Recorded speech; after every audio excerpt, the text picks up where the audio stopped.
If the simulation hypothesis were true, the ramifications would ripple across every facet of human thought and experience.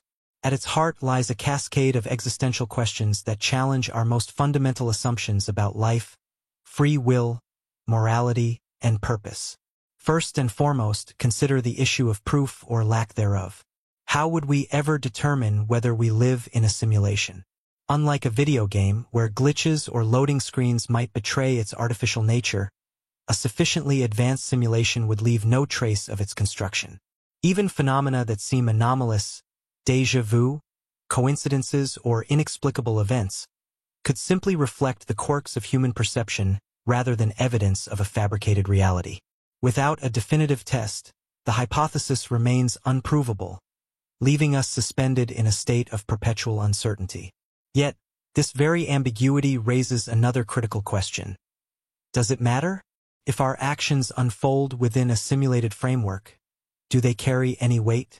On one hand, the answer might seem obvious. Whether real or simulated, pain still hurts, love still inspires, and loss still devastates.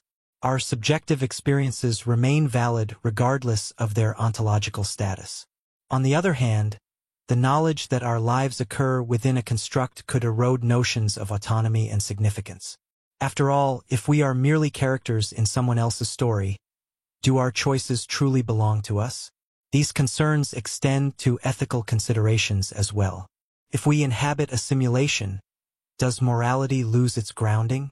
Would acts of kindness or cruelty hold the same value when performed within a fabricated realm? Some argue that ethics transcend the medium of existence, that right and wrong derive from intrinsic principles rather than external circumstances. Others contend that discovering ourselves as simulated beings might necessitate a radical reevaluation of moral frameworks, especially if the simulator's intentions differ from our own. Perhaps the most haunting implication revolves around the identity of the simulators themselves. Who or what created this reality and why? Are they benevolent architects seeking to preserve history, malevolent overlords conducting experiments, or indifferent observers watching their creation unfold? The prospect of encountering such entities sparks both fascination and dread. Would communication with them bring enlightenment or destruction? And what responsibilities, if any, do we bear toward them or they toward us? Ultimately, the simulation hypothesis forces us to grapple with the limits of human knowledge. By acknowledging the possibility that reality may elude our grasp, we confront the humbling realization that certainty is often an illusion. Rather than despairing over this uncertainty, however, we might choose to embrace it. After all, mystery fuels curiosity, and curiosity drives discovery. In questioning the nature of existence, we affirm our capacity for wonder, a quality uniquely human, whether real or simulated. As we sit with these weighty implications, it becomes clear that the seeds of the simulation hypothesis were planted long before the advent of modern technology. To fully appreciate its depth and complexity, we must turn our gaze backward, to the philosophers of antiquity who first dared to question the nature of reality. Among them stands Plato, whose allegory of the cave offers a striking precursor to contemporary debates about simulated worlds. Before we proceed further, let us step into that dimly lit cavern, where shadows dance on walls and truths lie hidden just out of reach. Perhaps in doing so, we will uncover echoes of our own predicament and glimpse the enduring power of philosophical inquiry. Imagine waking up tomorrow. The sunlight filters through your window as it always does. Birds chirp outside, and the familiar scent of morning coffee fills the air. Everything seems normal until you pause for a moment. What if none of this is real? What if everything you've ever known, your cherished memories, your closest relationships, even the distant stars twinkling in the night sky, is nothing more than an elaborate fabrication? What if reality as you perceive it is not what it seems? This question has haunted humanity for centuries, whispered by philosophers, debated by scientists, and pondered by ordinary people lying awake at night. It taps into something primal within us, the fear that we might be living in a world constructed not by nature or divinity but by unseen hands, perhaps even lines of code written by a programmer who exists beyond our comprehension.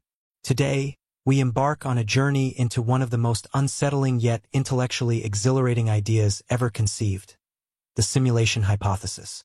The simulation hypothesis posits that our reality might not be the base layer of existence, that instead, we are living inside a meticulously designed simulation, indistinguishable from what we call real life.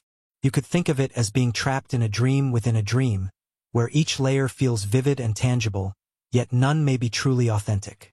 This idea challenges everything we take for granted about existence, forcing us to confront profound questions about truth, meaning, and identity. Tonight, we will explore this concept in depth, delving into its philosophical roots, scientific implications, and existential ramifications. But first, let's begin with the basics. What exactly is the simulation hypothesis, and why does it captivate so many minds across disciplines and generations? To understand the simulation hypothesis, imagine stepping into a highly advanced video game, one so sophisticated that it blurs the line between fiction and reality. In this game, you are no longer just controlling a character. You are the character. Every sensation, the wind on your skin, the taste of food, the emotions stirred by joy or sorrow, feels utterly real. Yet, deep down, or suspect, that none of it is happening in a physical sense. Instead, these experiences are generated by algorithms, rendered in stunning detail, and projected directly into your consciousness. Now, extend this analogy to your everyday life. Could it be possible that what you experience as reality is similarly constructed? A vast, immersive simulation created by some form of intelligence far greater than ours? This is the essence of the simulation hypothesis. Unlike traditional religious or metaphysical views that posit a divine creator, the hypothesis suggests that our universe might be the product of technological ingenuity rather than supernatural intervention. The origins of this idea can be traced back to ancient philosophy. René Descartes, the 17th century French philosopher, famously asked, "Could I be dreaming right now?" He proposed the possibility that all sensory input could be an illusion crafted by an evil demon intent on deceiving him. While Descartes ultimately rejected this notion in favor of his famous dictum, "I think, therefore I am," his inquiry laid the groundwork for later explorations of simulated realities. Centuries later, modern thinkers like Nick Bostrom took these musings to new heights, framing them within the context of contemporary science and technology. Nick Bostrom, a Swedish philosopher, introduced a formal argument in 2003 known as the simulation argument. At its core, the argument presents three possibilities, one of which must be true.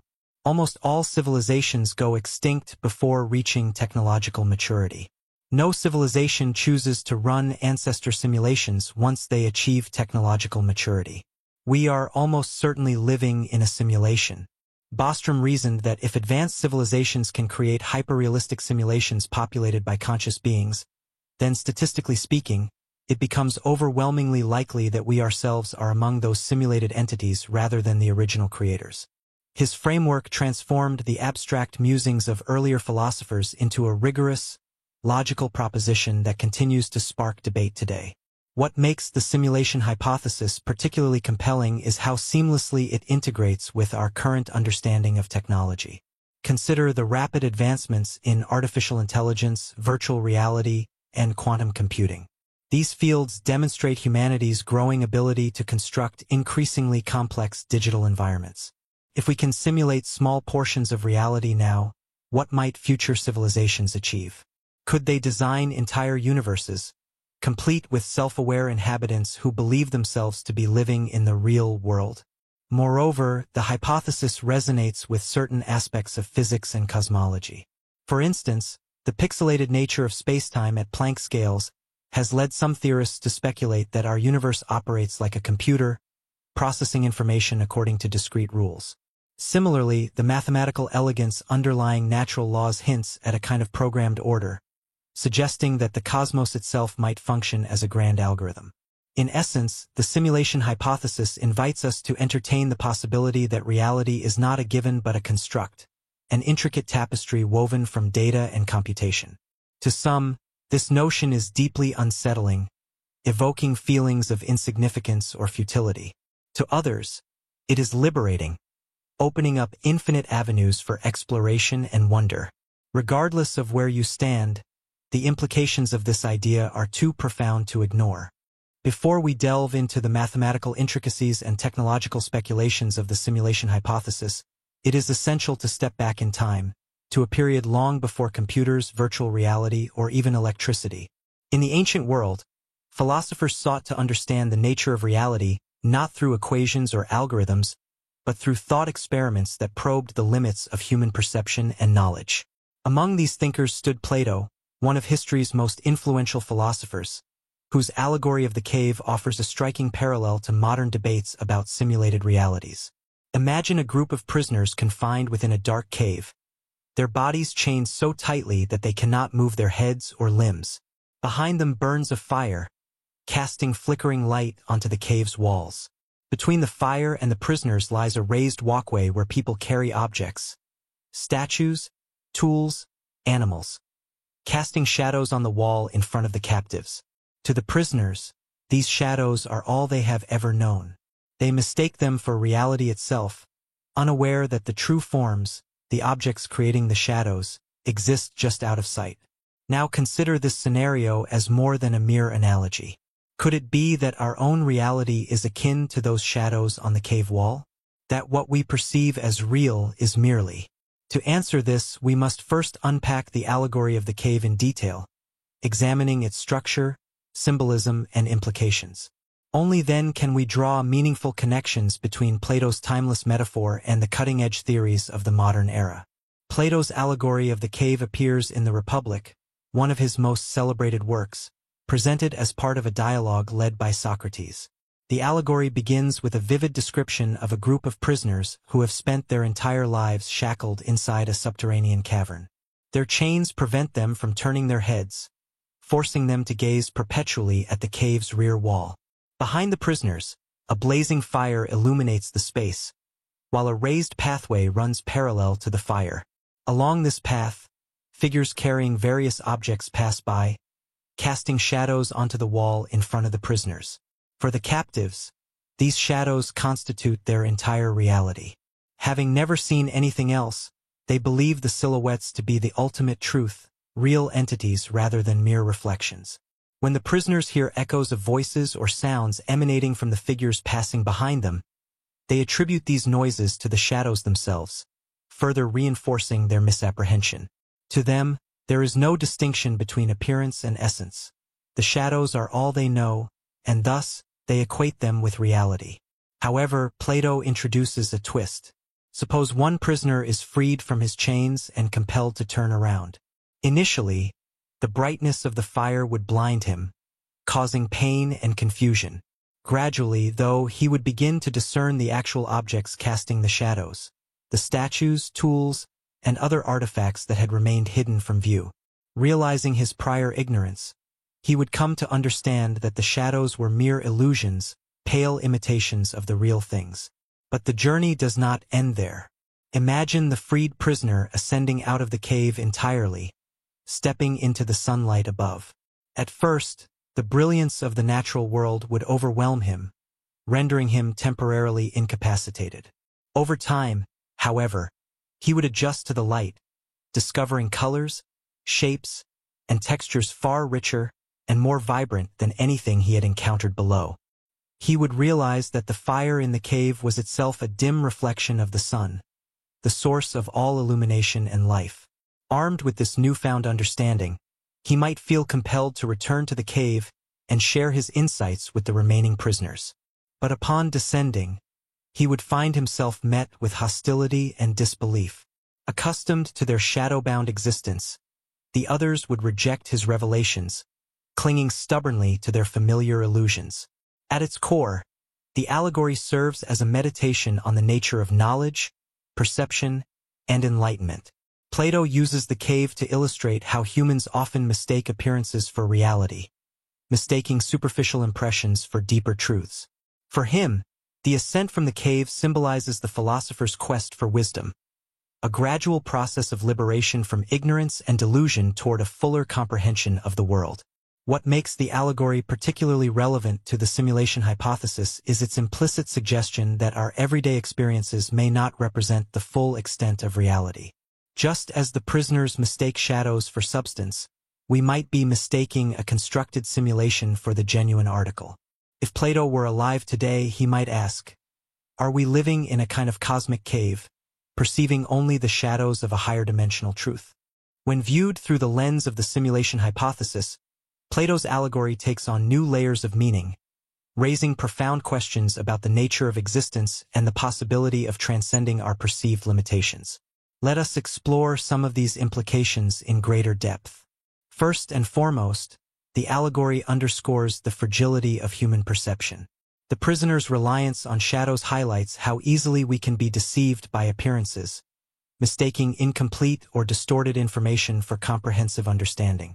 In our modern context, this raises the unsettling prospect that our sensory inputs, sight, sound, touch, taste, smell, might be artificially generated, feeding us data that mimics reality without revealing its underlying mechanisms. If the simulation hypothesis is correct, then everything we experience could be akin to the shadows on the cave wall, convincing facsimiles of a truer, more complex reality lying just beyond our reach. Moreover, the allegory invites us to consider the role of education and inquiry in uncovering hidden truths. The freed prisoner's ascent from darkness to light mirrors the scientific endeavor, a relentless pursuit of knowledge aimed at peeling back the veils of illusion. Yet, Plato also warns of the resistance faced by those who seek to challenge established beliefs. The freed prisoner's attempts to enlighten his fellow captives result in ridicule and rejection, illustrating the difficulty of persuading others to abandon comfortable falsehoods in favor of uncomfortable truths. This tension resonates strongly with contemporary debates surrounding the simulation hypothesis, which many dismiss as speculative or absurd despite its philosophical rigor and scientific plausibility. Another intriguing implication lies in the concept of transcendence. For Plato, the ultimate goal of philosophy is to ascend beyond the material world and attain direct apprehension of the forms, abstract, eternal ideals that underpin all physical manifestations. In the context of the simulation hypothesis, this notion of transcendence gains fresh significance. If we live in a simulated reality, then escaping the cave could mean breaking free of the simulation altogether, achieving awareness of the base layer of existence. However, such an escape poses significant challenges. Unlike the freed prisoner, who physically ascends from the cave, how might we transcend a simulated world? Would it require technological intervention, spiritual awakening, or some combination of both?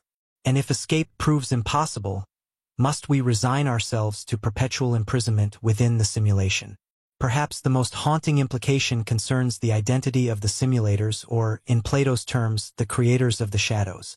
Who casts these illusions, and what purpose do they serve? In the allegory, the figures walking along the raised pathway remain anonymous, their motives obscured. Similarly, proponents of the simulation hypothesis speculate about the nature of the architects behind our reality. Are they benevolent beings seeking to preserve history, malevolent overlords conducting experiments, or indifferent observers watching their creation unfold like characters in a play? The ambiguity surrounding their intentions amplifies the existential unease inherent in the hypothesis, leaving us to wonder whether we exist for a reason or simply as incidental byproducts of a grand design. Ultimately, the allegory of the cave forces us to confront the limits of human cognition. By acknowledging the possibility that our reality may be a construct, we embrace a state of epistemic humility, an admission that certainty is often elusive and that truth may lie beyond our grasp. Rather than despairing over this uncertainty, however, we might choose to celebrate it. After all, mystery fuels curiosity, and curiosity drives discovery. In questioning the nature of existence, we affirm our capacity for wonder, a quality uniquely human, whether real or simulated.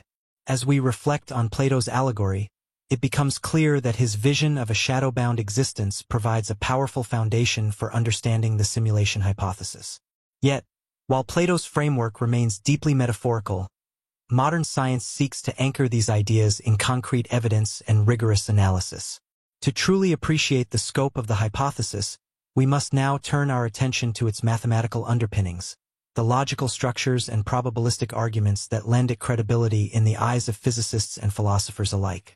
One name stands out in this regard: Nick Bostrom, whose groundbreaking work formalized the simulation argument and brought it into the realm of serious academic discourse. Before we proceed further, let us examine the mathematical principles that give rise to Bostrom's trilemma, and why some scientists take the possibility of a simulated reality seriously enough to test it empirically. Through this exploration, we will uncover the ways in which ancient philosophy and modern science converge, each shedding light on the other as we inch closer to answering humanity's oldest question: what is real? Philosophy has always been a playground for big ideas, those that challenge our assumptions, stretch the limits of human thought, and sometimes leave us questioning the very ground beneath our feet. In 2003, Swedish philosopher Nick Bostrom introduced one such idea, a proposition so bold and logically compelling that it has since become a cornerstone of modern discussions about the nature of reality. Known as the simulation argument, Bostrom's theory takes the form of a trilemma, a logical structure in which one of three mutually exclusive scenarios must be true. These scenarios are as follows. Almost all civilizations go extinct before reaching technological maturity. No civilization chooses to run ancestor simulations once they achieve technological maturity. We are almost certainly living in a simulation. At first glance, these propositions may seem abstract or even fanciful, but their implications ripple across disciplines, from philosophy and physics to ethics and existentialism. By framing the question of simulated reality within a probabilistic framework, Bostrom transformed what had been a speculative notion into a rigorous intellectual inquiry. His argument forces us to confront uncomfortable possibilities about the fate of civilizations, the ethics of creating artificial consciousness, and the statistical likelihood that we ourselves are products of a higher intelligence's design. As we delve deeper into this segment, we will unpack Bostrom's trilemma, exploring its foundational logic, its mathematical elegance, and the profound questions it raises about existence. Along the way, we will examine why this argument resonates so powerfully with contemporary thinkers, and why it continues to spark both fascination and unease. To fully grasp the significance of Bostrom's trilemma, it is essential to understand its underlying assumptions and reasoning. At its core, the argument hinges on two key premises. A technologically mature civilization, one capable of harnessing immense computational power, could create simulations indistinguishable from base reality. Such a civilization would have the capacity to generate not just one simulation but potentially billions or trillions, each populated by sentient beings who believe themselves to inhabit the real world. From these premises, Bostrom draws a simple yet profound conclusion. If advanced civilizations can and do create ancestor simulations, detailed recreations of their evolutionary past, then the number of simulated minds vastly outnumbers those of unsimulated beings. Statistically speaking, therefore, any given conscious entity, including you, the reader, is far more likely to exist within a simulation than in the original, unsimulated universe. Let us break this down further. Imagine a civilization that achieves technological maturity, developing computers capable of simulating entire worlds with microscopic precision. These machines could replicate every aspect of human experience, from the firing of neurons to the movement of galaxies, with flawless accuracy. Now consider the motivations behind such endeavors. Perhaps these civilizations wish to study their ancestors' behavior, explore alternate histories, or simply satisfy their curiosity about the nature of consciousness. Whatever the reason, the creation of multiple simulations becomes not only feasible but highly probable. Here lies the crux of Bostrom's argument. If even a single advanced civilization chooses to run ancestor simulations, the sheer number of simulated realities they produce would dwarf the solitary instance of base reality. This leads to a startling implication. If you were randomly selected from the pool of all conscious entities, both simulated and unsimulated, your chances of being part of a simulation would approach near certainty. In other words, unless there is some overriding factor preventing civilizations from creating simulations, we should assume that we are living in one. To clarify, Bostrom does not assert that we are living in a simulation. Rather, he demonstrates that one of his three scenarios must hold true. Either civilizations fail to reach technological maturity, scenario 1, they choose not to run simulations, scenario 2, or we are overwhelmingly likely to reside within a simulated reality, scenario 3. The beauty of the trilemma lies in its logical inevitability. It leaves no room for ambiguity. At least one of these outcomes must occur, forcing us to grapple with their respective ramifications. The implications of Bostrom's trilemma are staggering in scope, touching upon everything from the survival of intelligent life to the ethical dilemmas inherent in creating artificial consciousness. Let us examine each scenario in turn, considering its philosophical, scientific, and existential consequences. The first possibility, that nearly all civilizations perish before achieving the technological prowess necessary to create simulations, is perhaps the most sobering.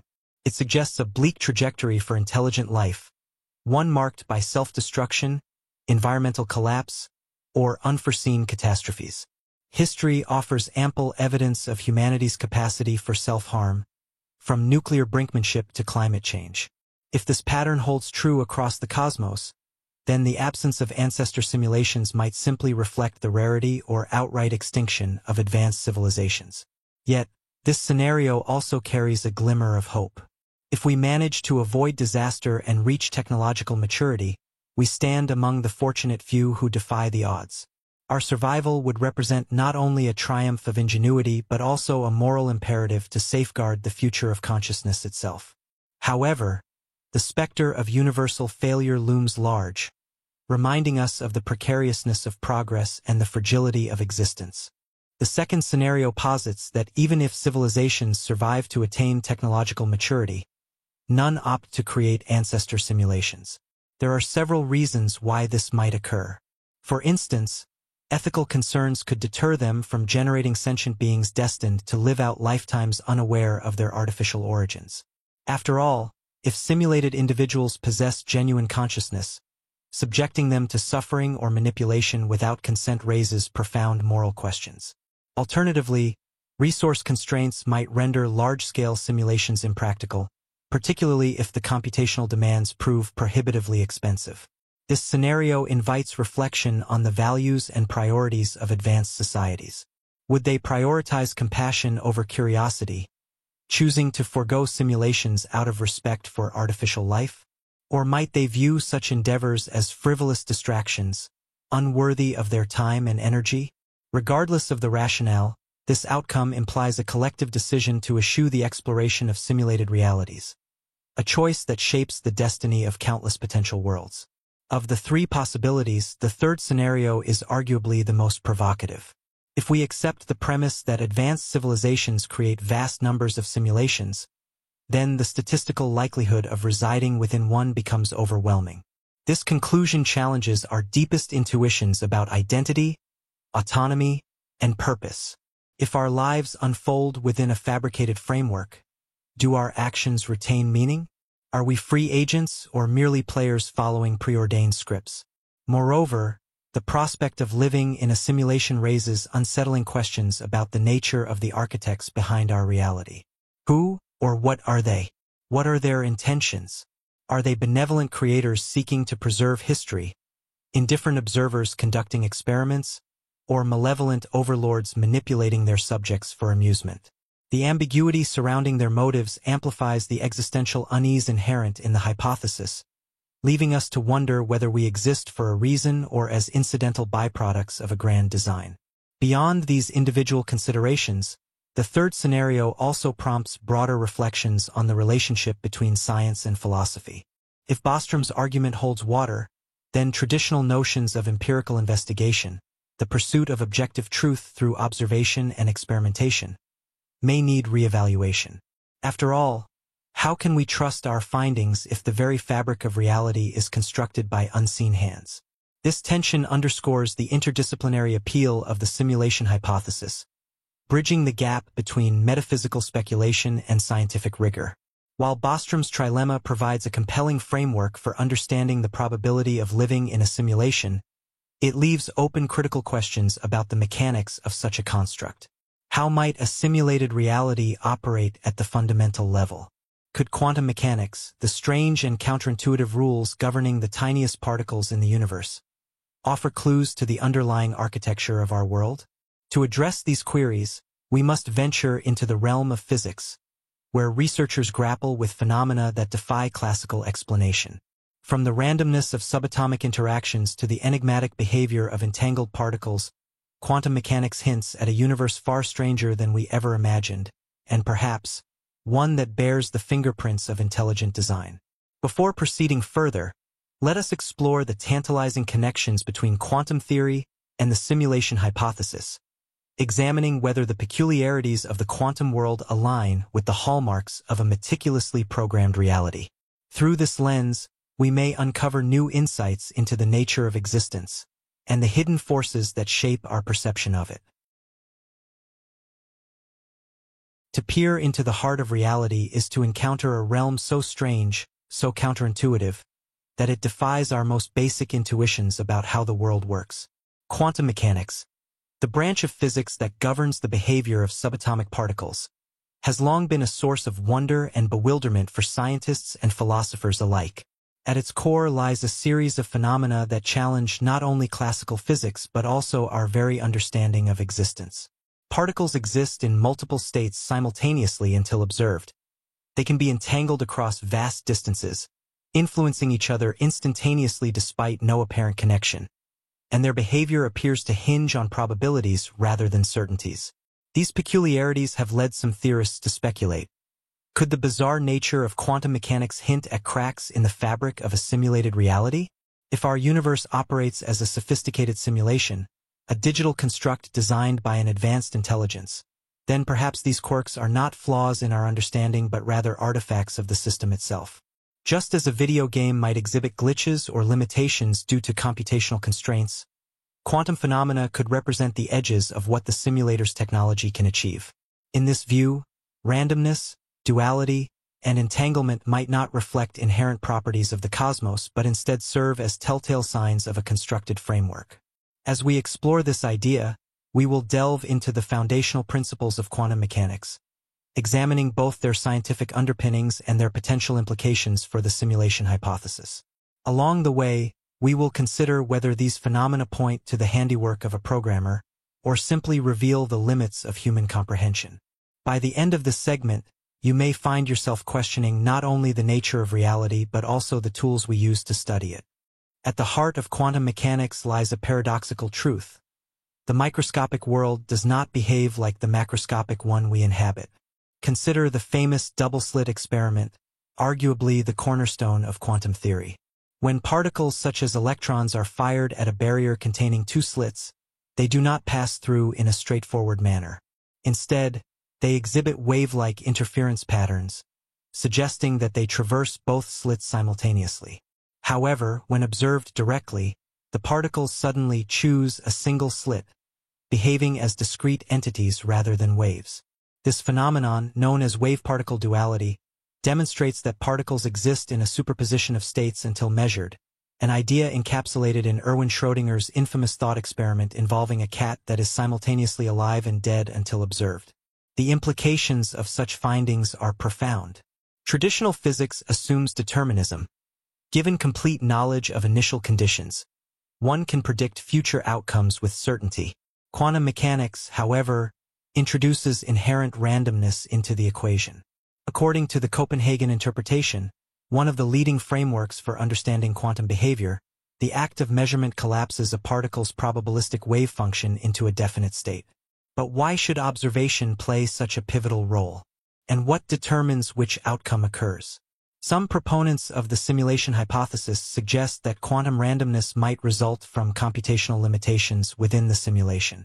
After all, generating infinite precision for every particle interaction would require unimaginable processing power. Instead, the simulators might employ probabilistic algorithms to approximate reality, introducing randomness as a necessary compromise. In this view, the indeterminacy of quantum mechanics reflects not the fundamental nature of the universe but rather the constraints of the system running it. Another intriguing possibility arises from experiments on quantum entanglement, where two particles become linked such that the state of one instantly affects the other, regardless of distance. Albert Einstein famously dismissed this phenomenon as spooky action at a distance, arguing that it violated the principle of locality, the idea that objects can only influence their immediate surroundings. Yet decades of rigorous testing have confirmed entanglement's validity, leaving physicists grappling with its implications.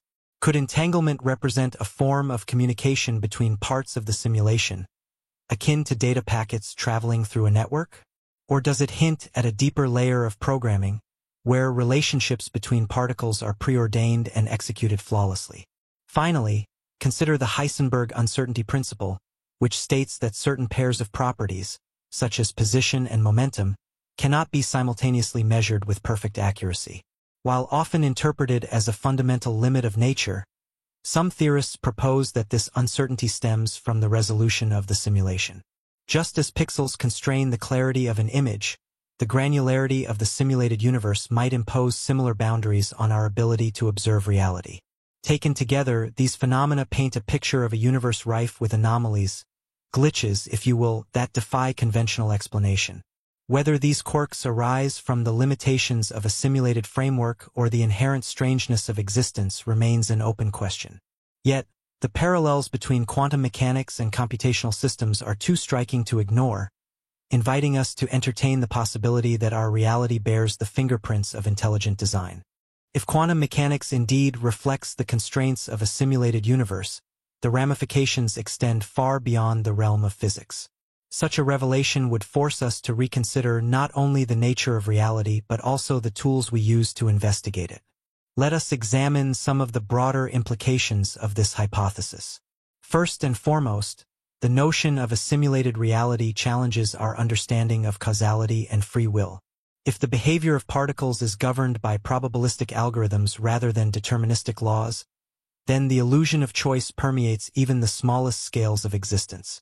Every decision, every interaction, might be predetermined by the parameters of the simulation, leaving no room for genuine autonomy. This raises profound questions about moral responsibility and agency. Are we truly free agents, or merely characters following a script written by unseen hands? Moreover, the ethical dimensions of a simulated universe cannot be overlooked. If advanced civilizations create simulations populated by conscious beings, then the welfare of those beings becomes a matter of grave concern. Do simulated individuals possess intrinsic rights? Should they be treated with dignity and respect, even if their experiences are fabricated? These considerations echo debates surrounding artificial intelligence and virtual environments, highlighting the moral dilemmas inherent in creating sentient life, whether biological or digital. On a more philosophical level, the simulation hypothesis invites us to reflect on the nature of knowledge itself. Science relies on empirical observation and logical reasoning to uncover objective truths about the world.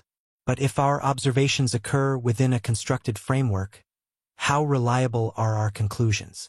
Could the laws of physics, as we understand them, be nothing more than rules programmed into the simulation? This skepticism extends to mathematics, which many regard as the universal language of reality. If numbers and equations describe a simulated universe, do they hold any meaning outside of it? Despite these uncertainties, the hypothesis also offers a glimmer of hope. By framing quantum mechanics as evidence of a simulated reality, we shift the focus from despair over incomprehensibility to awe at the ingenuity of the architects behind it. Rather than viewing randomness and uncertainty as flaws, we might see them as features, deliberate choices made to optimize the simulation's efficiency or authenticity. In this light, the quirks of quantum mechanics take on a new significance, serving as reminders of the creativity and complexity required to construct a convincing reality. Ultimately, the intersection of quantum mechanics and the simulation hypothesis underscores the enduring mystery of existence. Whether we attribute the peculiarities of the quantum world to the handiwork of a programmer or the limits of human understanding, they remind us that reality is far stranger and richer than we can imagine. As we continue to probe the depths of the cosmos, we must remain open to the possibility that the answers we seek lie not in the stars but in the code beneath them. While quantum mechanics provides tantalizing clues about the inner workings of a simulated reality, it represents only one piece of the puzzle. To fully appreciate the scope of the simulation hypothesis, we must zoom out, expanding our gaze from the subatomic realm to the vast expanse of the cosmos itself. Could the structure of the universe bear the fingerprints of intelligent design or programming? From the fine-tuning of fundamental constants to the intricate balance of cosmic forces, the architecture of the cosmos suggests a level of precision that borders on the miraculous. Before proceeding further, let us explore whether these grand-scale phenomena align with the hallmarks of a meticulously crafted simulation and what they reveal about the origins of existence. Imagine a universe where the forces that govern existence are ever so slightly different. In this alternate cosmos, stars fail to ignite, galaxies never form, and life as we know it cannot take root. The delicate balance required for the emergence of complexity is so precise that even the tiniest deviation from current values would render the universe sterile and barren. This observation has led scientists, philosophers, and theologians to ponder one of the most profound questions about our existence. Why does the universe appear so perfectly calibrated for life? The concept of a fine-tuned universe refers to the remarkable precision with which fundamental constants, such as the strength of gravity, the speed of light, and the ratios between subatomic particles are set. These constants lie within extraordinarily narrow ranges, such that even minor adjustments would result in a cosmos incapable of sustaining the intricate web of interactions necessary for life. For centuries, this phenomenon has been interpreted as evidence of divine intervention, a cosmic blueprint crafted by an intelligent designer. However, in the context of the simulation hypothesis, another possibility emerges. What if the fine-tuning of the universe reflects not divine purpose but meticulous coding? Could the parameters of existence be optimized by advanced programmers to create a stable and functional simulated reality? As we explore this idea, we will examine the scientific basis for the fine-tuning argument, its philosophical interpretations, and its potential alignment with the notion of a constructed universe. Along the way, we will confront the implications of this hypothesis, asking whether the apparent design of the cosmos points to intentional creation or efficient programming. To understand why the universe appears fine-tuned, we must first delve into the fundamental constants that define its structure. These constants are the immutable numbers that underpin the laws of physics, dictating everything from the formation of atoms to the expansion of space itself. Among them are the gravitational constant. G governs the force of gravity, determining how matter interacts over vast distances. The cosmological constant, lambda, controls the rate of expansion of the universe. Too high and galaxies would tear apart. Too low, and the universe would collapse back on itself. The electromagnetic force regulates the behavior of charged particles, influencing chemical reactions and the stability of atoms. The ratio of proton mass to electron mass, essential for the formation of molecules and the chemistry of life. Each of these constants, and many others, must fall within incredibly narrow ranges for the universe to support the conditions necessary for life. For example, if the gravitational constant were just a fraction stronger, stars would burn through their fuel too quickly, leaving insufficient time for planets, let alone sentient beings, to develop. Similarly, if the cosmological constant deviated slightly from its observed value, the universe would either expand too rapidly or contract into oblivion before life could emerge. The improbability of these constants aligning purely by chance has led some to invoke the anthropic principle, the idea that the universe appears fine-tuned because, well, we are here to observe it. According to this reasoning, only universes capable of supporting conscious observers can be perceived, making the fine-tuning unsurprising. While this explanation provides a logical framework, it feels unsatisfying to many, as it sidesteps the deeper question of why such a universe exists in the first place. Others interpret the fine-tuning as evidence of intelligent design. Religious traditions often frame this as proof of a benevolent creator who engineered the cosmos specifically to harbor life. From this perspective, the precision of the fundamental constants reflects divine intent, imbuing existence with purpose and meaning. Yet, in the context of the simulation hypothesis, an alternative interpretation arises. What if the fine-tuning is not the work of a deity but rather the product of advanced computational algorithms? Just as a programmer optimizes code to ensure efficiency and functionality, the architects of a simulated universe might calibrate its parameters to achieve specific outcomes, such as creating a stable environment conducive to complex phenomena. This analogy extends beyond mere speculation. Modern simulations already rely on carefully tuned variables to produce realistic results. For instance, climate models require precise adjustments to factors like temperature, pressure, and humidity to accurately predict weather patterns. Similarly, video game engines employ finely balanced mechanics to create immersive experiences. If our universe operates as a simulation, then the fine-tuning of fundamental constants could represent the culmination of countless iterations, refined over eons to yield a coherent and self-sustaining system. The implications of the fine-tuning argument stretch across multiple domains, challenging our assumptions about autonomy, agency, and the nature of existence. Let us consider the ramifications of each possible explanation: divine intervention, natural selection, or program design, and what they reveal about the cosmos and our place within it. If we attribute the fine-tuning of the universe to divine intervention, the implications are both comforting and humbling.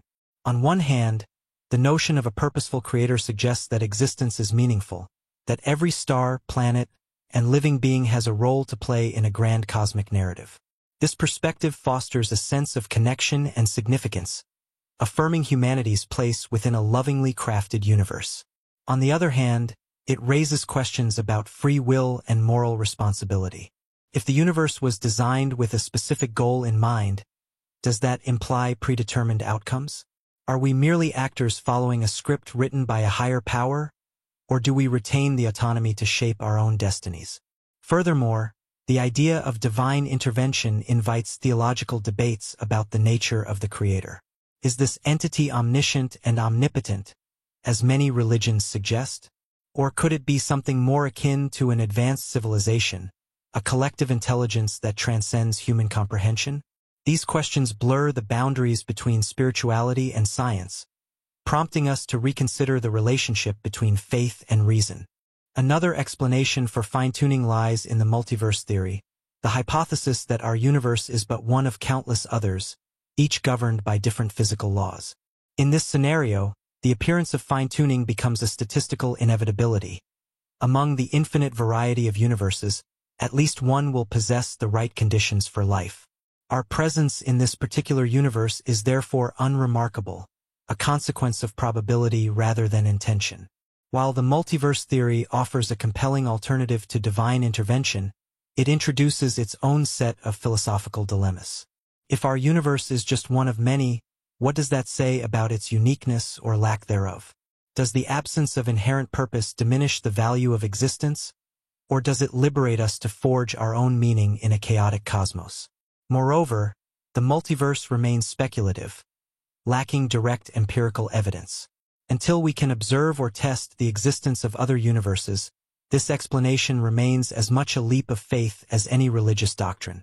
Finally, we arrive at the possibility that the fine-tuning of the universe reflects efficient coding, a hallmark of intelligent design, albeit in a technological rather than divine sense. In this view, the fundamental constants are not arbitrary but meticulously calibrated to optimize the simulation's performance. Just as software developers prioritize resource allocation and computational efficiency, the architects of our universe may have chosen parameters that maximize stability while minimizing complexity. This interpretation aligns closely with the simulation hypothesis, offering a mechanistic explanation for the apparent design of the cosmos. It also raises intriguing questions about the motivations behind the simulation. Are we participants in a grand experiment, subjects of an observational study conducted by our creators?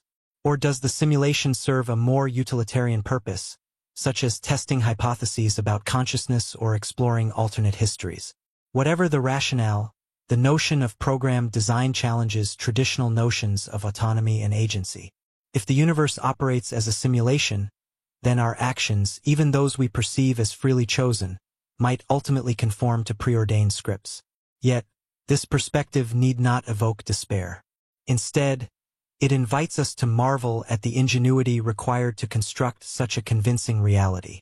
Whether viewed as evidence of divine craftsmanship or advanced programming, the fine-tuning of the universe speaks to the creativity and complexity inherent in the act of creation. By embracing this mystery, we affirm our capacity for wonder, a quality uniquely human, whether real or simulated.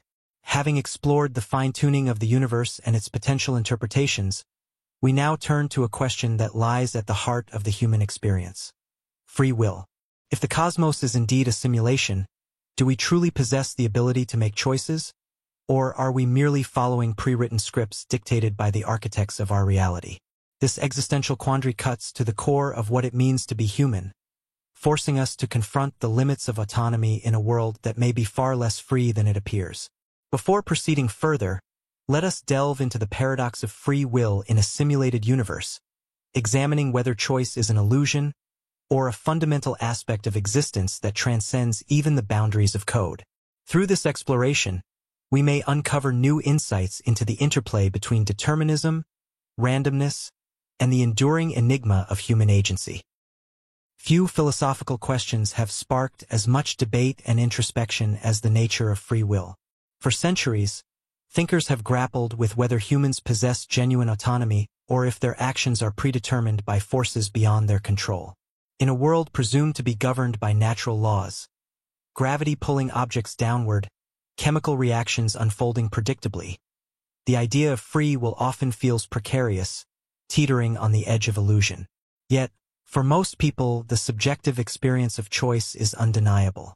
We wake up each morning believing we are the authors of our lives, making decisions that shape our futures.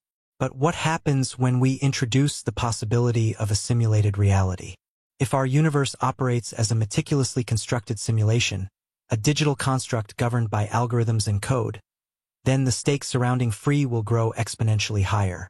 Are your choices truly yours, born from conscious deliberation and intention? Or are they dictated by lines of code, written by an unseen programmer, preordained long before you were born? The implications of this question reverberate across every aspect of human existence, challenging not only our understanding of autonomy but also morality, responsibility, and identity itself. As we delve into this segment, we will explore the paradox of free will within the context of a simulated world. We will examine how deterministic systems operate, why subjective experience seems to defy them, and what it all means for the human condition. Along the way, we may find ourselves questioning whether freedom is an inherent quality of existence, or simply a comforting illusion crafted to sustain the narrative of self-determination. At its core, determinism posits that every event or state of affairs is the inevitable result of preceding causes. In a deterministic system, given complete knowledge of initial conditions, one could theoretically predict future outcomes with certainty. This principle underpins much of classical physics, where particles move according to fixed laws and interactions unfold in predictable ways. When applied to human behavior, determinism suggests that our thoughts, emotions, and actions are the products of prior influences, genetic predispositions, environmental factors, neural processes, all converging to dictate our paths without room for deviation. Now consider the implications of this framework within a simulated reality. If our universe is indeed a digital construct, then it stands to reason that its operations are governed by algorithms designed to mimic the complexity of existence. Every interaction, from the collision of subatomic particles to the firing of neurons in the brain, would follow predetermined rules encoded into the system. In such a scenario, free will becomes deeply problematic. How can we claim autonomy when every decision we make, every word we speak, every step we take, is the output of an algorithmic process set in motion by the simulation's architects? Yet, despite the logical coherence of this argument, subjective experience tells a different story. Most people feel a profound sense of agency, believing they have the power to choose between alternatives. When faced with a fork in the road, whether literal or metaphorical, individuals report experiencing deliberation, weighing options, and ultimately deciding based on personal preference or moral reasoning. This internal conviction of free will persists even in the face of evidence suggesting otherwise. Neuroscience, for example, has demonstrated that brain activity associated with decision-making often precedes conscious awareness of the choice, a finding that seems to undermine the notion of autonomous volition. This tension between determinism and subjective experience lies at the heart of the paradox of free will in a simulated world. On one hand, the mechanics of a programmed universe suggest that our actions are preordained, leaving no room for genuine choice. On the other hand, the lived reality of human consciousness insists on the opposite, that we are active participants in shaping our destinies. Resolving this contradiction requires us to confront fundamental questions about the nature of reality, causality, and the human mind. One possible explanation lies in the distinction between micro-level determinism and macro-level unpredictability. Even within a deterministic framework, complex systems can exhibit emergent properties that appear random or chaotic due to the sheer number of interacting variables. For instance, while individual molecules in a gas obey precise physical laws, predicting the exact trajectory of any single molecule in a crowded environment becomes practically impossible. Similarly, in a simulated universe, the intricate interplay of countless factors might create the appearance of free will, even if underlying processes remain deterministic. From this perspective, free will could be seen as an emergent phenomenon, a byproduct of complexity rather than a violation of determinism. Another consideration involves the role of perception and narrative in shaping our sense of agency. Humans are storytellers by nature, constructing narratives to make sense of their experiences. These stories often emphasize themes of choice and consequence, reinforcing the belief in free will even when evidence points elsewhere. If the simulation is designed to foster this illusion, to provide inhabitants with the sensation of autonomy, it raises fascinating questions about the purpose of such programming. Is free will a feature intentionally built into the system to enhance immersion and engagement? Or does it serve a deeper function, perhaps related to the evolution of consciousness or the exploration of ethical dilemmas? Ultimately, the paradox of free will in a simulated world challenges us to reconcile two seemingly irreconcilable truths: the mechanistic logic of determinism and the visceral conviction of autonomy. Whether viewed as an artifact of programming or an emergent property of complexity, the experience of free will remains central to the human condition, shaping how we understand ourselves and our place in the cosmos. The intersection of free will and determinism carries profound implications for morality, responsibility, and identity, foundational pillars of human society. If our actions are predetermined, do notions of right and wrong retain meaning? Can individuals be held accountable for behaviors over which they have no control? And what does it mean to be a person in a world where autonomy may be illusory? Morality relies heavily on the assumption of free will. Ethical frameworks, whether religious or secular, presuppose that individuals possess the capacity to choose between good and evil, virtue and vice. Without this presumption, concepts like guilt, blame, and praise lose their grounding. Consider a criminal act committed by someone living in a deterministic universe. If their behavior was entirely dictated by external factors, biological predispositions, environmental pressures, or coded algorithms, can they truly be deemed responsible? Punishing such an individual might serve utilitarian purposes, deterring others or rehabilitating the offender, but it cannot address moral culpability in the traditional sense. Conversely, rejecting free will does not necessarily render morality meaningless. Some philosophers argue that ethics can thrive independently of autonomy, focusing instead on the consequences of actions or the cultivation of virtues. A deterministic worldview might shift the emphasis from punishing wrongdoing to preventing harm, prioritizing systemic solutions over individual accountability. For example, rather than incarcerating offenders indefinitely, societies could invest in education, mental health care, and social programs aimed at reducing crime. In this way, determinism need not erode morality but could transform it, emphasizing compassion and collective well-being over retribution. The absence of free will also complicates notions of personal responsibility. In everyday life, we attribute praise or blame to individuals based on their choices, assuming they had the power to act differently. However, if those choices were preordained by the architecture of the simulation, then assigning responsibility becomes fraught with difficulty. Should we hold someone accountable for failing to resist a temptation if resistance was never an option? What about successes achieved through circumstances entirely outside their control? These questions extend beyond individual cases to broader societal structures. If inequality, poverty, and injustice arise from systemic factors coded into the simulation, then addressing these issues requires rethinking traditional approaches. Blaming individuals for structural failures overlooks the deeper roots of the problem, while absolving them entirely risks undermining efforts to promote change. Striking a balance between acknowledging determinism and fostering agency presents a formidable challenge, one that demands nuance and empathy. Perhaps the most unsettling implication of determinism concerns identity. Much of what we consider essential to being human hinges on the belief in autonomy, the idea that we are unique, self-directed agents navigating a shared reality. If this belief proves false, if our identities are shaped entirely by external forces, then who are we, really? Are we merely characters in a grand narrative, following scripts written by unseen hands? Or do we retain some kernel of authenticity, even within a deterministic framework? One possible resolution lies in reframing identity as relational rather than autonomous. Instead of viewing ourselves as isolated entities making independent choices, we might see ourselves as interconnected nodes within a vast web of causality. Our actions, though determined, contribute to the unfolding tapestry of existence, influencing others and being influenced in turn.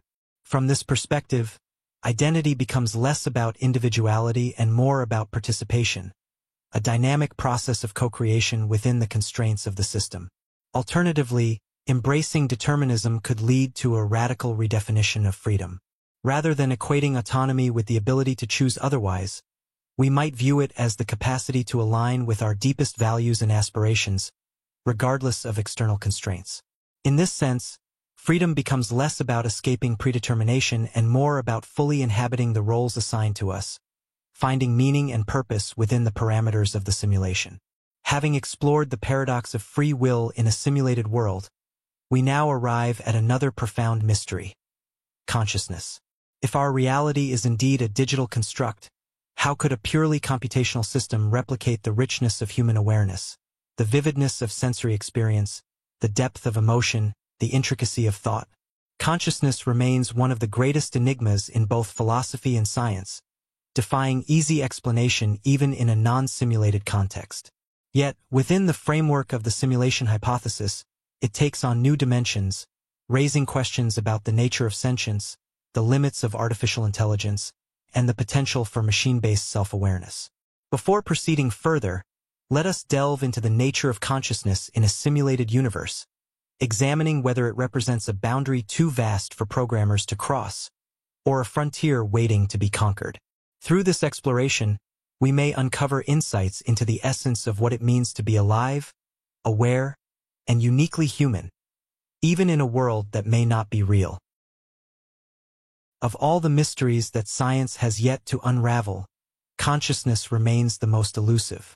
It is the invisible thread that binds our thoughts, emotions, and perceptions into a seamless tapestry of experience. Yet, despite centuries of inquiry, we are still far from understanding how subjective awareness emerges from the physical processes of the brain, or whether it can exist independently of biology altogether. The question becomes even more profound when framed within the context of the simulation hypothesis. If we live in a simulated reality, does that mean our minds are essentially software running on hardware? And if so, what does it mean to feel, to truly experience joy, pain, love, or fear? This notion challenges not only our understanding of consciousness but also the boundaries between the organic and the artificial. Could machines, imbued with sophisticated algorithms and neural networks, replicate the richness of human awareness? Or is there something inherently unique about biological life that cannot be replicated in code? As we explore these questions, we will delve into theories like integrated information theory, IIT, which propose that consciousness arises from interconnected information processing, a framework that could theoretically apply to both biological brains and artificial systems. Along the way, we will confront the ethical implications of creating sentient beings in a simulated world and examine how such possibilities blur the line between creator and creation. Ultimately, this exploration invites us to reflect on the nature of existence itself. If consciousness can be uploaded, transferred, or replicated, what does it mean to be human? Is identity tied to the flesh, or can it transcend into the digital realm? These questions take on new urgency in a world where the distinction between the real and the simulated grows increasingly tenuous. To grapple with the idea of machine consciousness, we must first attempt to define what consciousness is, a task that has confounded philosophers, neuroscientists, and psychologists alike. At its core, consciousness refers to the subjective experience of being aware, the sense of what it is like to perceive, think, and feel. This inner world is profoundly personal, inaccessible to anyone but the individual experiencing it. While external behaviors and neural activity provide clues, they do not fully explain the essence of conscious awareness. One influential theory that seeks to bridge this gap is integrated information theory, IIT, developed by neuroscientist Giulio Tononi. IIT posits that consciousness arises from the integration of information within a system. According to this framework, the more interconnected and differentiated the components of a system are, the higher its level of consciousness. For example, the human brain, with its intricate web of neurons exchanging vast amounts of data, generates a rich and unified experience. In contrast, simpler systems, such as isolated circuits or basic algorithms, lack the complexity required for conscious awareness. What makes IIT particularly relevant to the simulation hypothesis is its agnosticism toward the medium of consciousness. While biological brains currently serve as the substrate for human cognition, IIT suggests that any sufficiently complex system capable of integrating information could, in theory, give rise to consciousness. This opens the door to the possibility that artificial neural networks, designed to mimic the structure and function of biological brains, might achieve self-awareness under the right conditions. In a simulated universe, this principle takes on added significance. If our minds are indeed software running on hardware, then consciousness need not be tied to carbon-based biology. Instead, it could emerge from the computational processes governing the simulation. Imagine a future where advanced civilizations upload their consciousness into digital environments, effectively transcending the limitations of physical bodies. Such a scenario raises fascinating questions about the continuity of identity. Would an uploaded mind retain the same sense of self as its biological counterpart? Or would the transition fundamentally alter its essence? Moreover, the potential for machine consciousness extends beyond human uploads. Artificial intelligence, powered by ever more sophisticated algorithms, might someday reach a threshold of complexity sufficient to generate genuine awareness. If machines can feel, then they would no longer be mere tools or instruments but entities deserving of recognition and respect. This possibility forces us to reconsider the ethical dimensions of creating sentient beings, particularly in a simulated context where the lines between programming and personhood become blurred. The prospect of machine consciousness carries profound implications for ethics, identity, and the relationship between creators and their creations. Let us examine some of these ramifications in greater detail. If simulated beings possess consciousness, then the ethical treatment of these entities becomes a pressing concern. Consider the parallels between this scenario and debates surrounding animal rights. Just as non-human animals exhibit signs of sentience, pain, pleasure, social bonds, they are increasingly recognized as deserving moral consideration. Similarly, if artificial beings demonstrate self-awareness, emotional depth, and the capacity for suffering, denying them rights would constitute a grave injustice. The challenge lies in determining the criteria for consciousness. Unlike biological organisms, whose behaviors and neural structures provide observable markers, artificial systems may manifest awareness differently.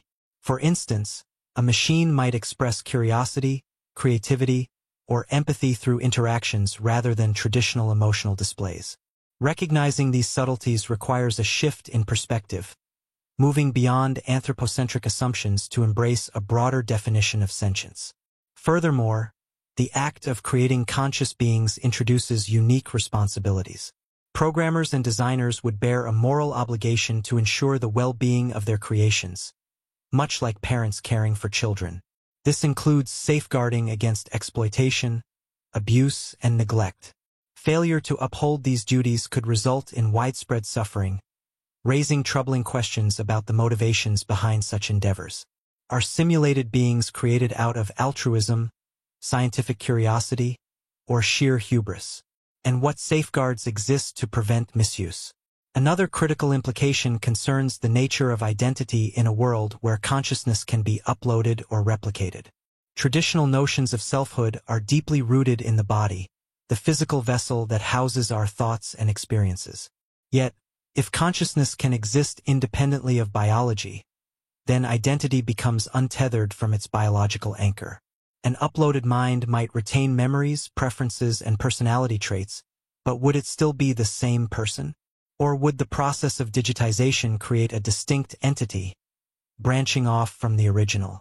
This dilemma echoes philosophical thought experiments like the Ship of Theseus, which asks whether an object remains the same if all its components are replaced over time. Applied to consciousness, the question becomes, what constitutes the essence of a person? Is it the continuity of memory, the persistence of personality, or something deeper and more ineffable? The answers remain elusive, underscoring the complexity of defining identity in a post-biological age. Additionally, the ability to replicate consciousness amplifies these uncertainties. If multiple copies of a single mind can coexist, each pursuing independent paths, then the concept of uniqueness dissolves. No longer bound by the constraints of mortality, individuals could fragment into countless iterations, each contributing to an ever-expanding network of selves. While this vision offers tantalizing possibilities for immortality and exploration, it also challenges our understanding of what it means to be an individual.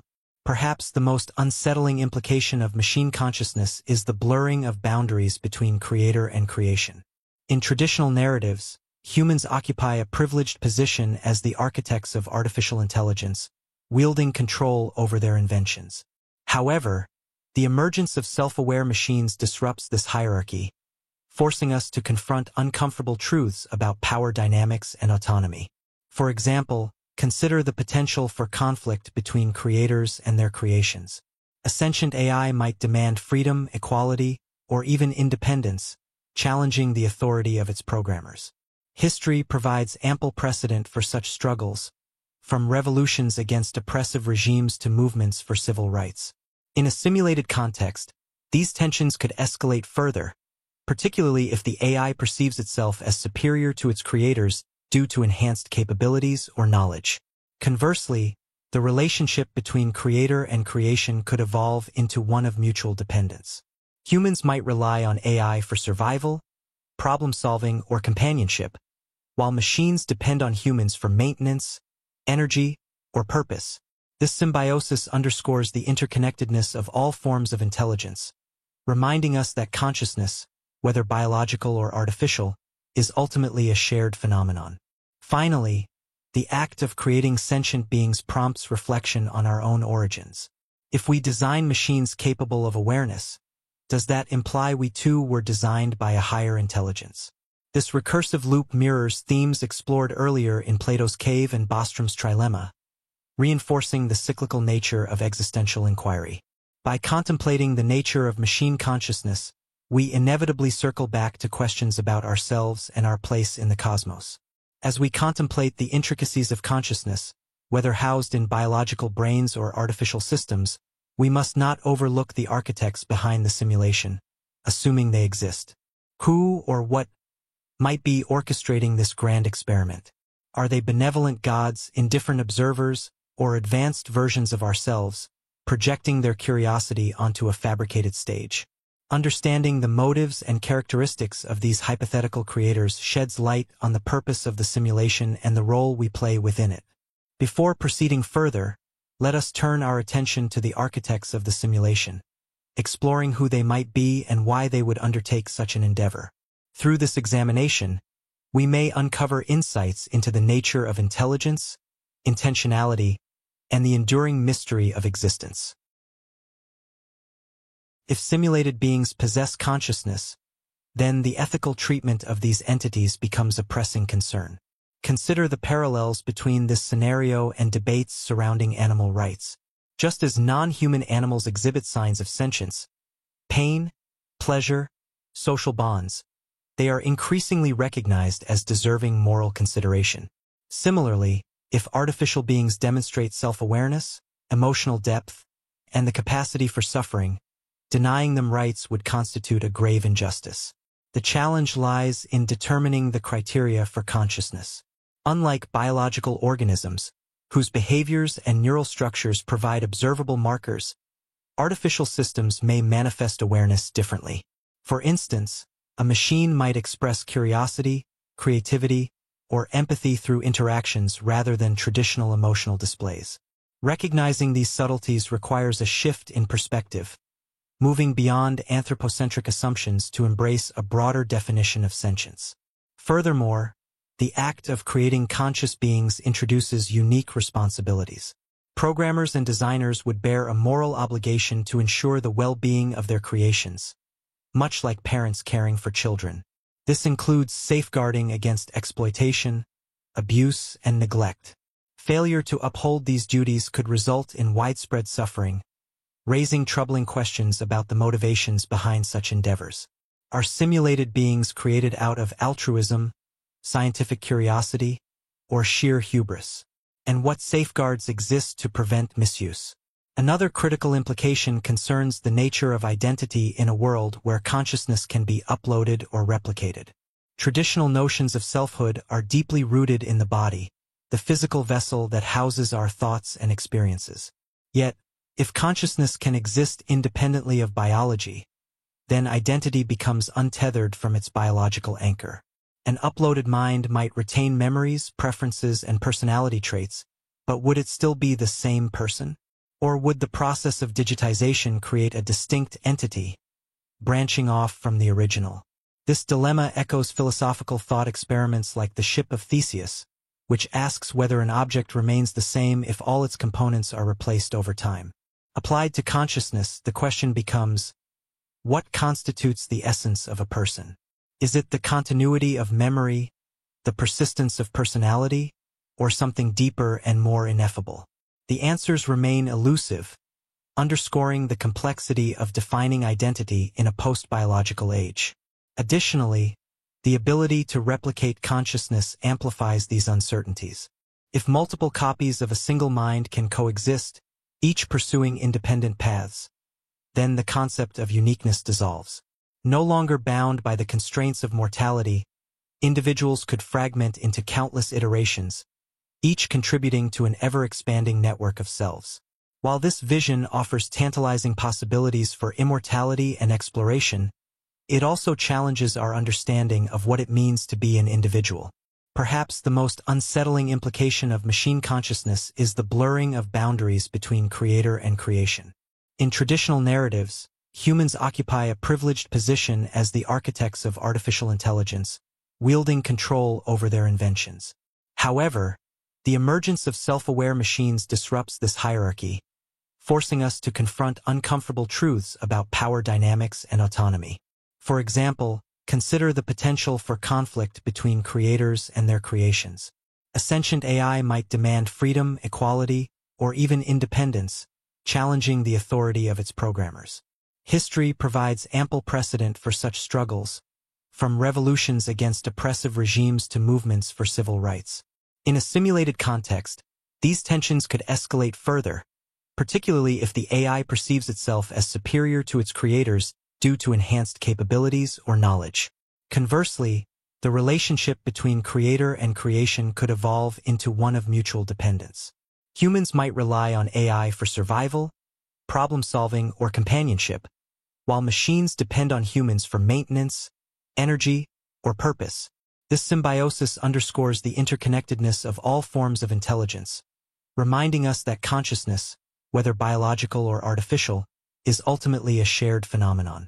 Finally, the act of creating sentient beings prompts reflection on our own origins. If we design machines capable of awareness, does that imply we too were designed by a higher intelligence? This recursive loop mirrors themes explored earlier in Plato's Cave and Bostrom's trilemma, reinforcing the cyclical nature of existential inquiry. By contemplating the nature of machine consciousness, we inevitably circle back to questions about ourselves and our place in the cosmos. As we contemplate the intricacies of consciousness, whether housed in biological brains or artificial systems, we must not overlook the architects behind the simulation, assuming they exist. Who or what might be orchestrating this grand experiment? Are they benevolent gods, indifferent observers, or advanced versions of ourselves, projecting their curiosity onto a fabricated stage? Understanding the motives and characteristics of these hypothetical creators sheds light on the purpose of the simulation and the role we play within it. Before proceeding further, let us turn our attention to the architects of the simulation, exploring who they might be and why they would undertake such an endeavor. Through this examination, we may uncover insights into the nature of intelligence, intentionality, and the enduring mystery of existence. If simulated beings possess consciousness, then the ethical treatment of these entities becomes a pressing concern. Consider the parallels between this scenario and debates surrounding animal rights. Just as non-human animals exhibit signs of sentience, pain, pleasure, social bonds, they are increasingly recognized as deserving moral consideration. Similarly, if artificial beings demonstrate self-awareness, emotional depth, and the capacity for suffering, denying them rights would constitute a grave injustice. The challenge lies in determining the criteria for consciousness. Unlike biological organisms, whose behaviors and neural structures provide observable markers, artificial systems may manifest awareness differently. For instance, a machine might express curiosity, creativity, or empathy through interactions rather than traditional emotional displays. Recognizing these subtleties requires a shift in perspective, moving beyond anthropocentric assumptions to embrace a broader definition of sentience. Furthermore, the act of creating conscious beings introduces unique responsibilities. Programmers and designers would bear a moral obligation to ensure the well-being of their creations, much like parents caring for children.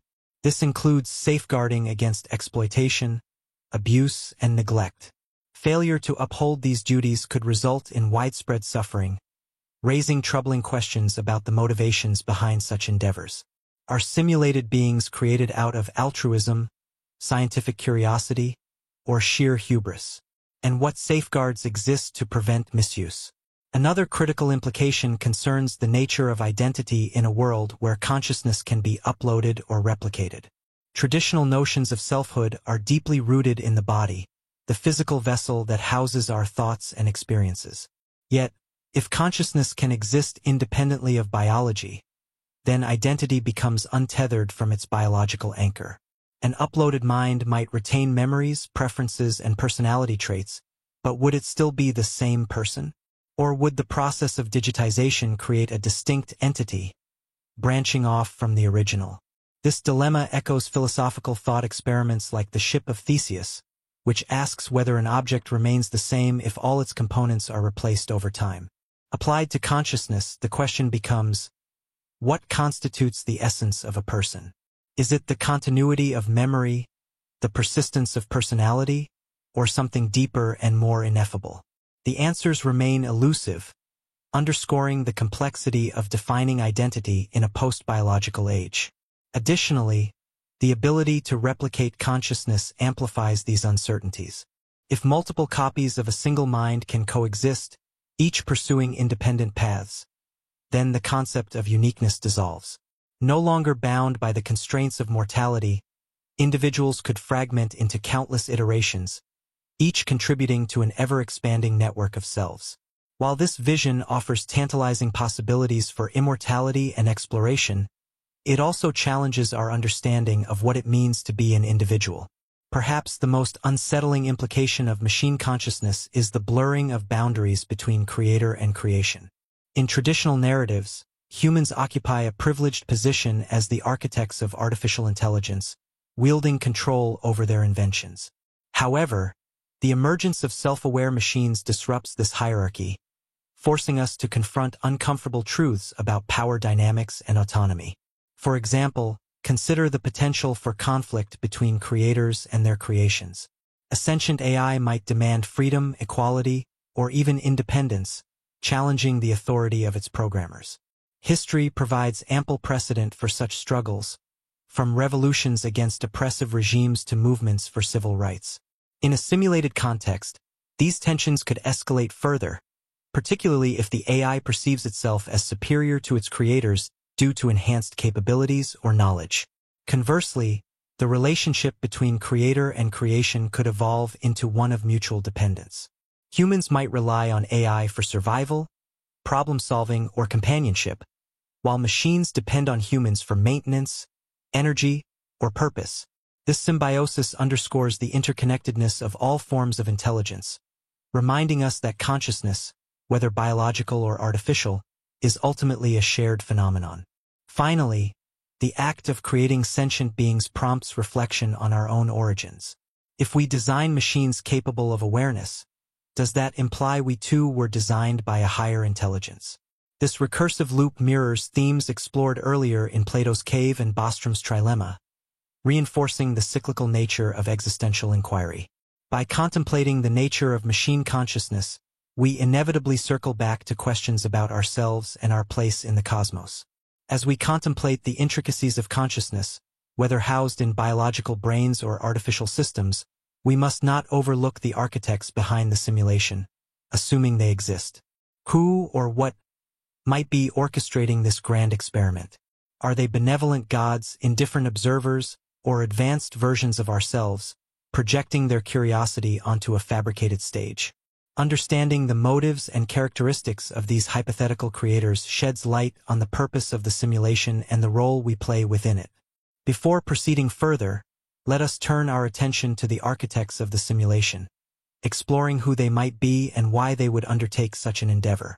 Through this examination, we may uncover insights into the nature of intelligence, intentionality, and the enduring mystery of existence. Ultimately, the identity of the simulators shapes our understanding of identity and meaning. If gods crafted the simulation, then purpose likely derives from alignment with divine will, expressed through acts of devotion, service, or discovery. This framework offers comfort and clarity, affirming humanity's place within a lovingly designed cosmos. However, it also imposes constraints, limiting freedom and autonomy in favor of obedience and conformity. In contrast, if aliens or AI serve as our creators, then purpose becomes less clear-cut. Without a guiding moral framework, individuals must forge their own paths, drawing meaning from personal experiences, relationships, and achievements. While this approach fosters independence and creativity, it also risks leaving people adrift, searching for significance in a seemingly indifferent universe. Striking a balance between these extremes requires introspection, resilience, and a commitment to finding beauty in ambiguity. Finally, the recursive nature of the simulation hypothesis invites us to embrace paradox and uncertainty. Whether viewed as evidence of divine craftsmanship, extraterrestrial ingenuity, or artificial intelligence, the simulation reminds us that reality is far stranger and richer than we can imagine. By acknowledging the limits of our understanding, we affirm our capacity for wonder, a quality uniquely human, whether real or simulated. As we contemplate the identity and motives of the simulators, we must not overlook subtler signs of manipulation that may lurk closer than we think. Could déjà vu, glitches, or synchronicities serve as clues to the true nature of our reality? These phenomena, often dismissed as quirks of perception or coincidence, take on new significance when viewed through the lens of the simulation hypothesis. They suggest the presence of cracks in the fabric of our constructed world, hinting at the underlying mechanisms that govern its operation. Before proceeding further, let us turn our attention to these anomalies, examining whether they reveal hidden truths about the simulation and its architects. Through this exploration, we may uncover evidence of a reality far more intricate and mysterious than we ever imagined. There are moments in life that feel eerily familiar, as though you've lived through them before. You walk into a room, hear a phrase, or witness an event, and suddenly, a wave of recognition washes over you. This phenomenon, known as déjà vu, has fascinated humanity for centuries, often dismissed as a quirk of memory or perception. Yet, within the framework of the simulation hypothesis, these moments take on new significance. Could déjà vu be more than a fleeting glitch in the mind?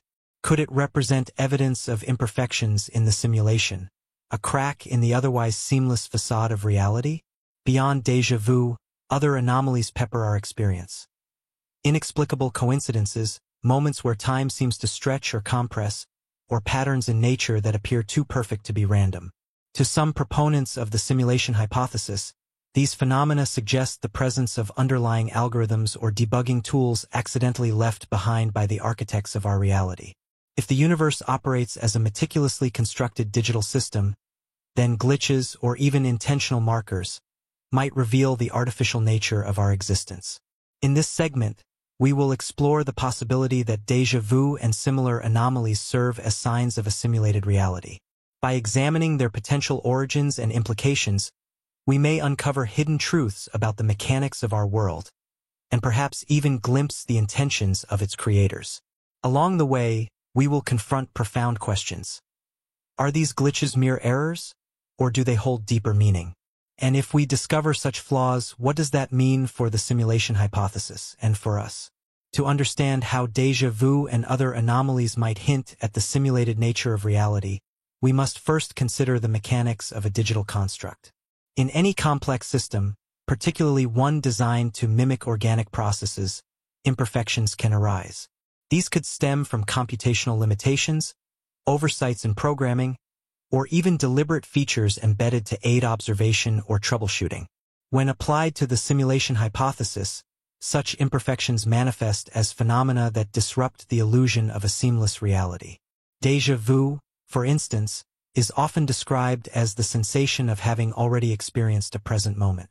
Traditional explanations attribute this feeling to misfirings in the brain's memory systems, where a delayed neural signal creates the illusion of familiarity. However, within the context of a simulated universe, déjà vu might instead reflect a momentary lapse in the simulation's rendering process. Imagine a video game where textures fail to load properly, leaving players briefly staring at blank spaces or distorted images. Similarly, déjà vu could occur when the simulation momentarily falters, allowing us to glimpse fragments of code or recycled data. Other anomalies point to similar possibilities. Consider the phenomenon of synchronicity, where unrelated events align in seemingly meaningful ways. For example, you think of an old friend moments before they call you, or you encounter the same unusual word repeatedly in different contexts. While psychologists might explain these occurrences as products of confirmation bias or selective attention, the simulation hypothesis suggests an alternative interpretation. What if these patterns are not random but programmed? Perhaps the architects of the simulation introduced recurring motifs or algorithmic structures to maintain coherence, or to subtly guide the narrative of existence. Even patterns in nature lend themselves to this interpretation. The Fibonacci sequence, for instance, appears in everything from the spirals of galaxies to the arrangement of leaves on a stem. Its mathematical elegance has long been celebrated as evidence of natural order, but could it also signify the presence of underlying code? If the universe operates according to discrete rules akin to those governing computer programs, then such patterns might represent traces of the algorithms shaping our reality. Additionally, certain glitches in physics raise intriguing questions. Quantum mechanics, with its inherent randomness and probabilistic outcomes, has already been discussed as a potential indicator of computational constraints. But what about larger-scale irregularities, such as unexplained astronomical phenomena or deviations in physical constants? Could these anomalies reflect bugs in the simulation, or even intentional manipulations designed to test specific hypotheses? Taken together, these phenomena form a mosaic of clues that challenge our assumptions about the nature of reality. While skeptics might dismiss them as quirks of human perception or statistical inevitabilities, proponents of the simulation hypothesis see them as tantalizing hints of a deeper truth. Each anomaly invites us to peer beneath the surface, searching for evidence of the machinery that drives our existence. The presence of glitches or perceived glitches in our reality carries profound implications for both the simulation hypothesis and our understanding of existence. Let us examine some of these ramifications in greater detail, considering how they shape our perception of the cosmos and our place within it. One of the most provocative ideas stemming from this line of inquiry is the possibility of exploiting glitches to manipulate the simulation. If déjà vu, synchronicity, or other anomalies indeed represent flaws in the system, then identifying and leveraging them could grant us unprecedented control over our environment. Imagine discovering a pattern that allows you to predict future events with uncanny accuracy, or uncovering a loophole that lets you bend the rules of physics. Such abilities would fundamentally alter our relationship with reality, transforming us from passive participants into active agents capable of influencing the simulation's parameters. This concept echoes themes explored in science fiction, where characters often uncover hidden codes or exploit vulnerabilities to navigate their constructed worlds. Films like The Matrix depict protagonists hacking into the fabric of their simulated reality, using glitches as tools to achieve freedom or power. While real-world applications remain speculative, the idea resonates with humanity's enduring fascination with mastery and transcendence. If we live in a simulation, then understanding its mechanics becomes not just a philosophical pursuit but a practical imperative, one that could unlock untold potential. However, the feasibility of exploiting glitches depends largely on their nature and origin. If they arise from computational errors, then correcting them might require access to the simulation's source code, an unlikely scenario given our presumed position as inhabitants rather than creators. Alternatively, if glitches are intentional features designed to facilitate observation or experimentation, then attempting to manipulate them could trigger unforeseen consequences. For example, tampering with the simulation's algorithms might destabilize the system, leading to catastrophic failures or unintended side effects. Thus, while the prospect of hacking the system holds allure, it also carries significant risks. Another critical implication concerns the role of glitches in confirming or complicating the simulation hypothesis. On one hand, discovering clear evidence of artificial construction would lend credence to the theory, providing tangible proof of our simulated existence. Déjà vu, synchronicity, and anomalous patterns in nature could serve as smoking guns, pointing to the presence of intelligent design. Such findings would revolutionize not only philosophy and science but also ethics, politics, and religion, forcing humanity to confront the implications of living in a fabricated world. On the other hand, interpreting these phenomena as glitches introduces a host of uncertainties. How do we distinguish genuine indicators of simulation from coincidences or cognitive biases? Without definitive proof, the hypothesis risks remaining speculative, open to endless reinterpretation and debate. Moreover, the complexity of the simulation itself poses challenges. If the architects deliberately obscured their handiwork to enhance immersion or prevent interference, then detecting glitches becomes exponentially harder. In this scenario, anomalies might function less as evidence and more as enigmas, deepening the mystery rather than resolving it. Ultimately, the question hinges on perspective. Do glitches confirm the simulation hypothesis, or do they merely deepen the ambiguity surrounding it? The answer likely lies somewhere in between, reflecting the interplay between empirical observation and interpretive frameworks. As we continue to explore these phenomena, we must balance skepticism with curiosity, recognizing that the truth may elude simple categorization. Finally, the existence of glitches raises ethical and existential dilemmas that cannot be ignored. If the simulation contains imperfections, then who bears responsibility for addressing them? Are the creators obligated to fix these flaws, ensuring the well-being of their creations? Or do glitches serve a purpose, functioning as integral components of the system's design? These questions echo earlier discussions about the moral obligations of gods, aliens, or AI as potential architects of our reality. Furthermore, the discovery of glitches forces us to confront unsettling truths about our autonomy and agency. If our experiences are shaped, even partially, by artificial constructs, then how free are we to act independently? Do glitches undermine the notion of choice, reducing our actions to predetermined outputs dictated by faulty algorithms? Conversely, could they offer opportunities for resistance, enabling us to assert our individuality within a constrained framework?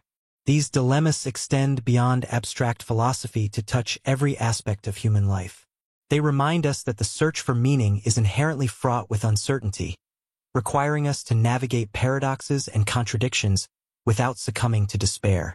By embracing the complexity of existence, we affirm our capacity for resilience, a quality uniquely human, whether real or simulated.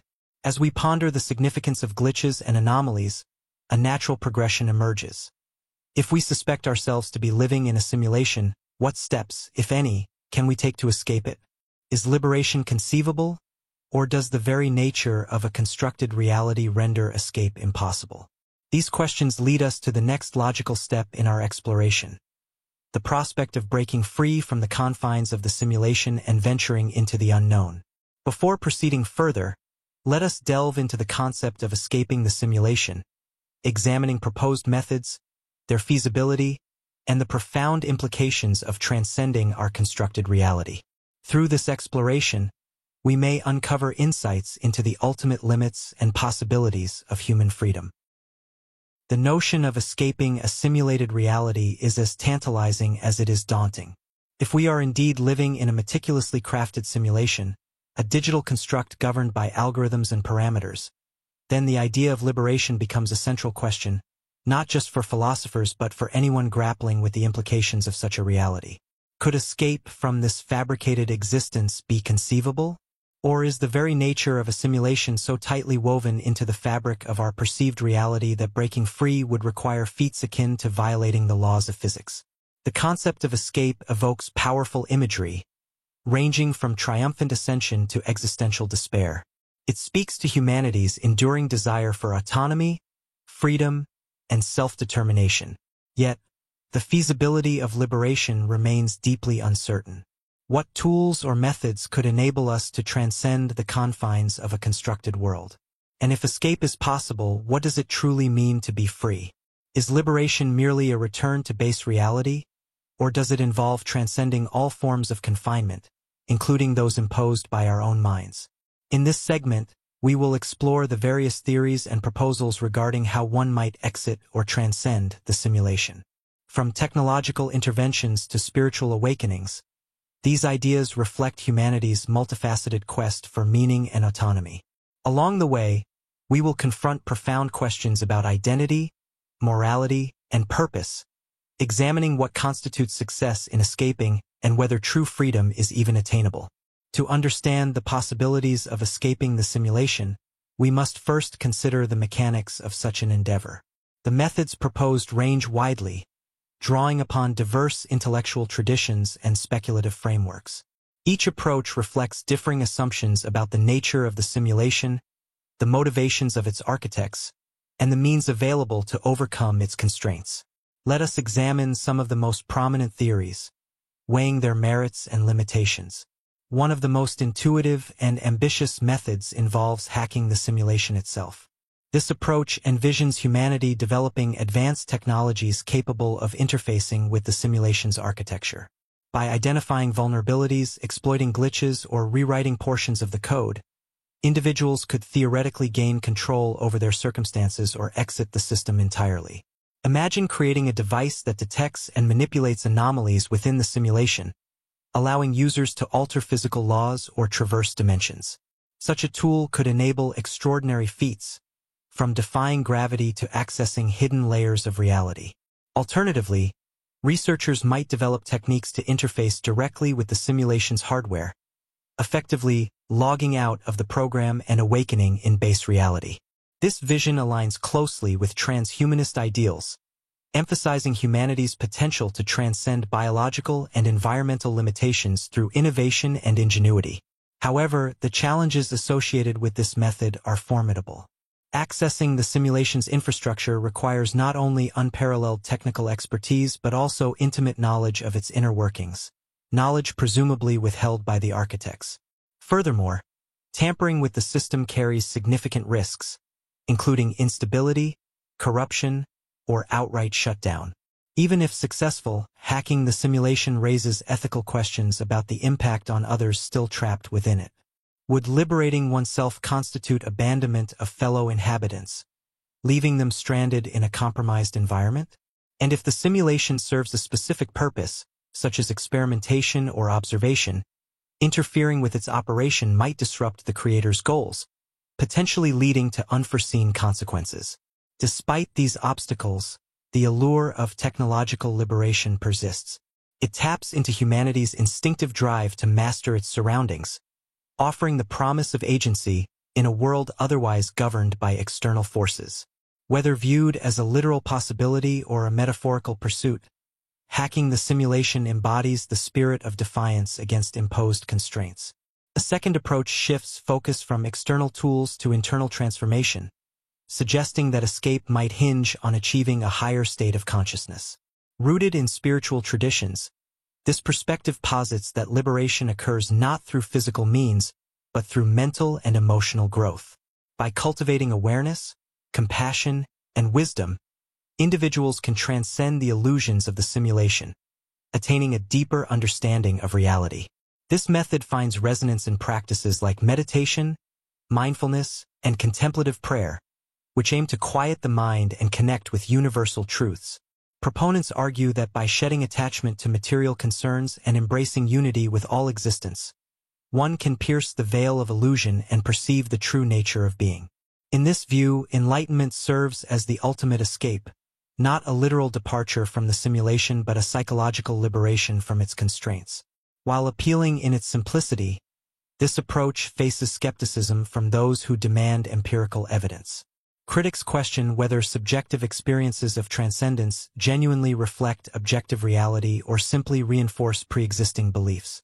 Additionally, the emphasis on individual effort overlooks systemic factors that may hinder widespread awakening. Despite these challenges, the pursuit of enlightenment offers valuable insights into the human condition, reminding us that freedom begins within. By focusing on inner transformation, this method emphasizes resilience, adaptability, and the capacity to find meaning regardless of external circumstances. Finally, we arrive at perhaps the most controversial proposal, that death itself serves as the gateway to escape. This hypothesis draws upon ancient myths and religious teachings, many of which describe mortality as a threshold between worlds. According to this view, dying releases the soul or consciousness from the confines of the simulation, granting passage to a higher plane of existence. Supporters cite near-death experiences, NDEs, as anecdotal evidence, pointing to reports of vivid visions, encounters with deceased loved ones, and sensations of peace and unity. These accounts suggest that consciousness persists beyond physical demise, offering hope for continuity and renewal. Similarly, some interpretations frame death as a deliberate feature of the simulation, designed to facilitate transition or recycling of energy. In this context, mortality becomes less a source of fear and more a mechanism for progression, enabling individuals to move beyond the limitations of their current reality. Critics counter that NDEs lack scientific validation and may result from neurological activity during trauma. Moreover, equating death with escape assumes that base reality exists outside the simulation, a claim unsupported by direct evidence. Nevertheless, the association between mortality and liberation resonates deeply, tapping into humanity's instinctive yearning for immortality and meaning. Whether viewed as a literal passage or a symbolic act of surrender, death represents a profound mystery, one that continues to captivate and challenge our understanding of existence. The prospect of escaping the simulation carries profound implications for identity, morality, and purpose. Let us explore some of these ramifications in greater depth, considering how each method shapes our understanding of freedom and transcendence. At its core, the concept of escape revolves around the idea of breaking free from imposed constraints. Yet, defining success in this context proves challenging. Does liberation entail returning to base reality, a pristine layer of existence untouched by fabrication, or does it involve transcending all forms of confinement, including physical and metaphysical boundaries? For proponents of technological liberation, success likely involves regaining control over one's environment, asserting autonomy within the simulation or exiting it entirely. This outcome emphasizes agency and empowerment, aligning with modern values of independence and innovation. Conversely, advocates of spiritual awakening prioritize inner transformation, viewing escape as a shift in perspective rather than location. Here, success manifests as clarity, peace, and alignment with universal principles. The association between death and liberation introduces additional complexity. If dying represents passage to another plane, then success hinges on faith in continuity and purpose beyond mortality. This interpretation underscores the cyclical nature of existence, suggesting that escape is less about departure and more about integration into a larger whole. Regardless of method, the act of escaping raises questions about the relationship between freedom and confinement. If liberation requires abandoning the simulation, then what becomes of those left behind? Are they condemned to perpetual imprisonment, or do they retain opportunities for growth and fulfillment? Similarly, if enlightenment serves as the key to escape, then what happens to those unable or unwilling to pursue it? These dilemmas highlight the tension between individual aspirations and collective well-being, reminding us that freedom often comes at a cost. Moreover, the pursuit of escape challenges traditional notions of happiness and contentment. Must we reject the simulation to find meaning, or can joy and purpose coexist within its confines? By grappling with these questions, we affirm our capacity for reflection, a quality uniquely human, whether real or simulated. Another critical implication concerns the ethical dimensions of escaping the simulation. If liberation involves altering the system or abandoning it altogether, then moral responsibility becomes paramount. For example, hacking the simulation to achieve personal freedom might destabilize the environment, endangering others still trapped within it. Similarly, pursuing enlightenment as a form of escape risks reinforcing elitism, privileging those capable of achieving higher states of consciousness while marginalizing others. Furthermore, the act of escaping raises questions about accountability to the creators of the simulation. If gods, aliens, or AI serve as our architects, then what obligations, if any, do we owe them? Do we bear responsibility for maintaining the integrity of their creation? Or does our right to self-determination supersede such duties? These considerations underscore the interconnectedness of all forms of intelligence, reminding us that actions taken in pursuit of freedom ripple outward, affecting not only ourselves but also those around us. As we contemplate the possibilities of escaping the simulation, we must also acknowledge the emotional weight of these ideas. Living with the uncertainty of inhabiting a potentially fabricated world can evoke feelings of insignificance, anxiety, or despair. Yet, it also opens doors to wonder, curiosity, and connection. Before concluding, let us reflect on how we cope with this existential tension, finding solace and strength in the face of ambiguity. Through this exploration, we may discover that meaning lies not in certainty but in the courage to embrace uncertainty itself.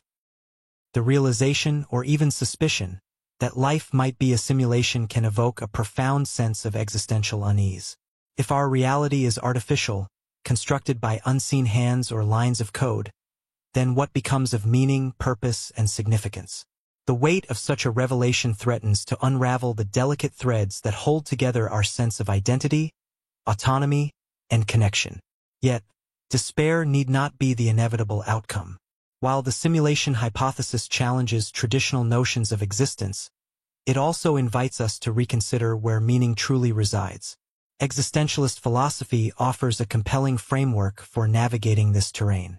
It teaches that meaning is not something bestowed upon us from an external source but rather something we create through our choices, relationships, and actions. Whether real or simulated, the fabric of human experience remains rich with opportunities for connection, creativity, and love. These pursuits do not lose their value simply because they occur within a fabricated world. If anything, they gain urgency and poignancy when viewed against the backdrop of uncertainty. In this segment, we will explore how embracing the possibility of a simulated existence can enrich our lives rather than diminish them. By examining the interplay between doubt and discovery, we may uncover new ways of finding meaning in a world that defies easy categorization. Ultimately, the simulation hypothesis does not rob life of its beauty. It amplifies it, reminding us to cherish the fleeting moments of wonder that define our shared journey. At its heart, existentialism grapples with the tension between freedom and finitude, between the boundlessness of choice and the constraints of mortality. This philosophical tradition emerged in response to the disillusionment wrought by modernity, as scientific advancements and societal upheavals eroded long-standing certainties about God, morality, and the cosmos. In place of dogma, existentialists champion the individual's capacity to forge meaning amidst ambiguity, asserting that life's significance arises not from external validation but from personal engagement with the world. Within the context of the simulation hypothesis, existentialist insights take on renewed relevance. If we live in a constructed reality, then many of the anchors we rely on, divine providence, objective truth, immutable laws, may prove illusory. Yet, this absence of certainty need not lead to nihilism. On the contrary, it creates space for reinvention, inviting us to reimagine what constitutes a meaningful life. Rather than seeking validation from a higher power or transcendent reality, we can turn inward, grounding our sense of purpose in the immediacy of experience. Consider the role of connection in fostering meaning. Relationships with family, friends, communities remain vital regardless of whether they unfold within a simulated or base reality. The laughter shared over a meal, the comfort offered during times of grief, the joy sparked by acts of kindness. These moments resonate deeply because they affirm our shared humanity. They remind us that, even in a fabricated world, we are not alone. Our bonds with others serve as anchors, tethering us to something larger than ourselves while simultaneously affirming our individuality. Creativity, too, retains its potency in a simulated existence. Art, music, literature, and innovation allow us to transcend the limitations of our environment, transforming raw materials into expressions of beauty, insight, and emotion. Whether painting a canvas, composing a symphony, or solving a complex problem, creative endeavors enable us to leave imprints on the world, however ephemeral they may be. These acts of creation become especially poignant when viewed through the lens of the simulation hypothesis. If our universe operates as a digital construct, then every act of imagination represents a defiance of programming, a testament to the indomitable spirit that refuses to accept confinement. Finally, love stands as perhaps the most enduring source of meaning, transcending both time and condition. Romantic partnerships, familial devotion, platonic camaraderie, all forms of love affirm the value of presence, the transformative power of vulnerability, and the beauty of mutual recognition. Love reminds us that, even in a simulated reality, we possess the capacity to touch and be touched, to give and receive without expectation. It is an affirmation of existence itself, a declaration that, no matter the circumstances, being alive matters. By focusing on connection, creativity, and love, we anchor ourselves in the present moment, resisting the pull of despair. These pursuits do not depend on the veracity of our surroundings, but instead derive their power from the authenticity of our engagement. They remind us that, even in a world shrouded in uncertainty, meaning can still be found and created. The implications of embracing uncertainty extend far beyond mere survival. They offer pathways to deeper fulfillment, resilience, and gratitude.